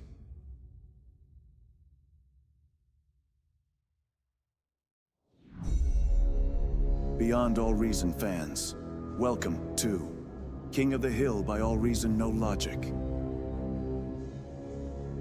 Experience 2 or more teams facing off in epic scale warfare, where the Horde gang up on the Kings of the Hill. Kings start off with an economic bonus.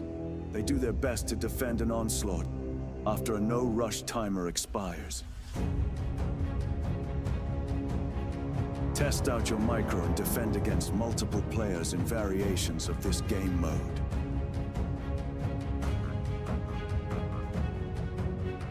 Will be part of the masses. Team up with your allies to topple the throne in a glorious victory.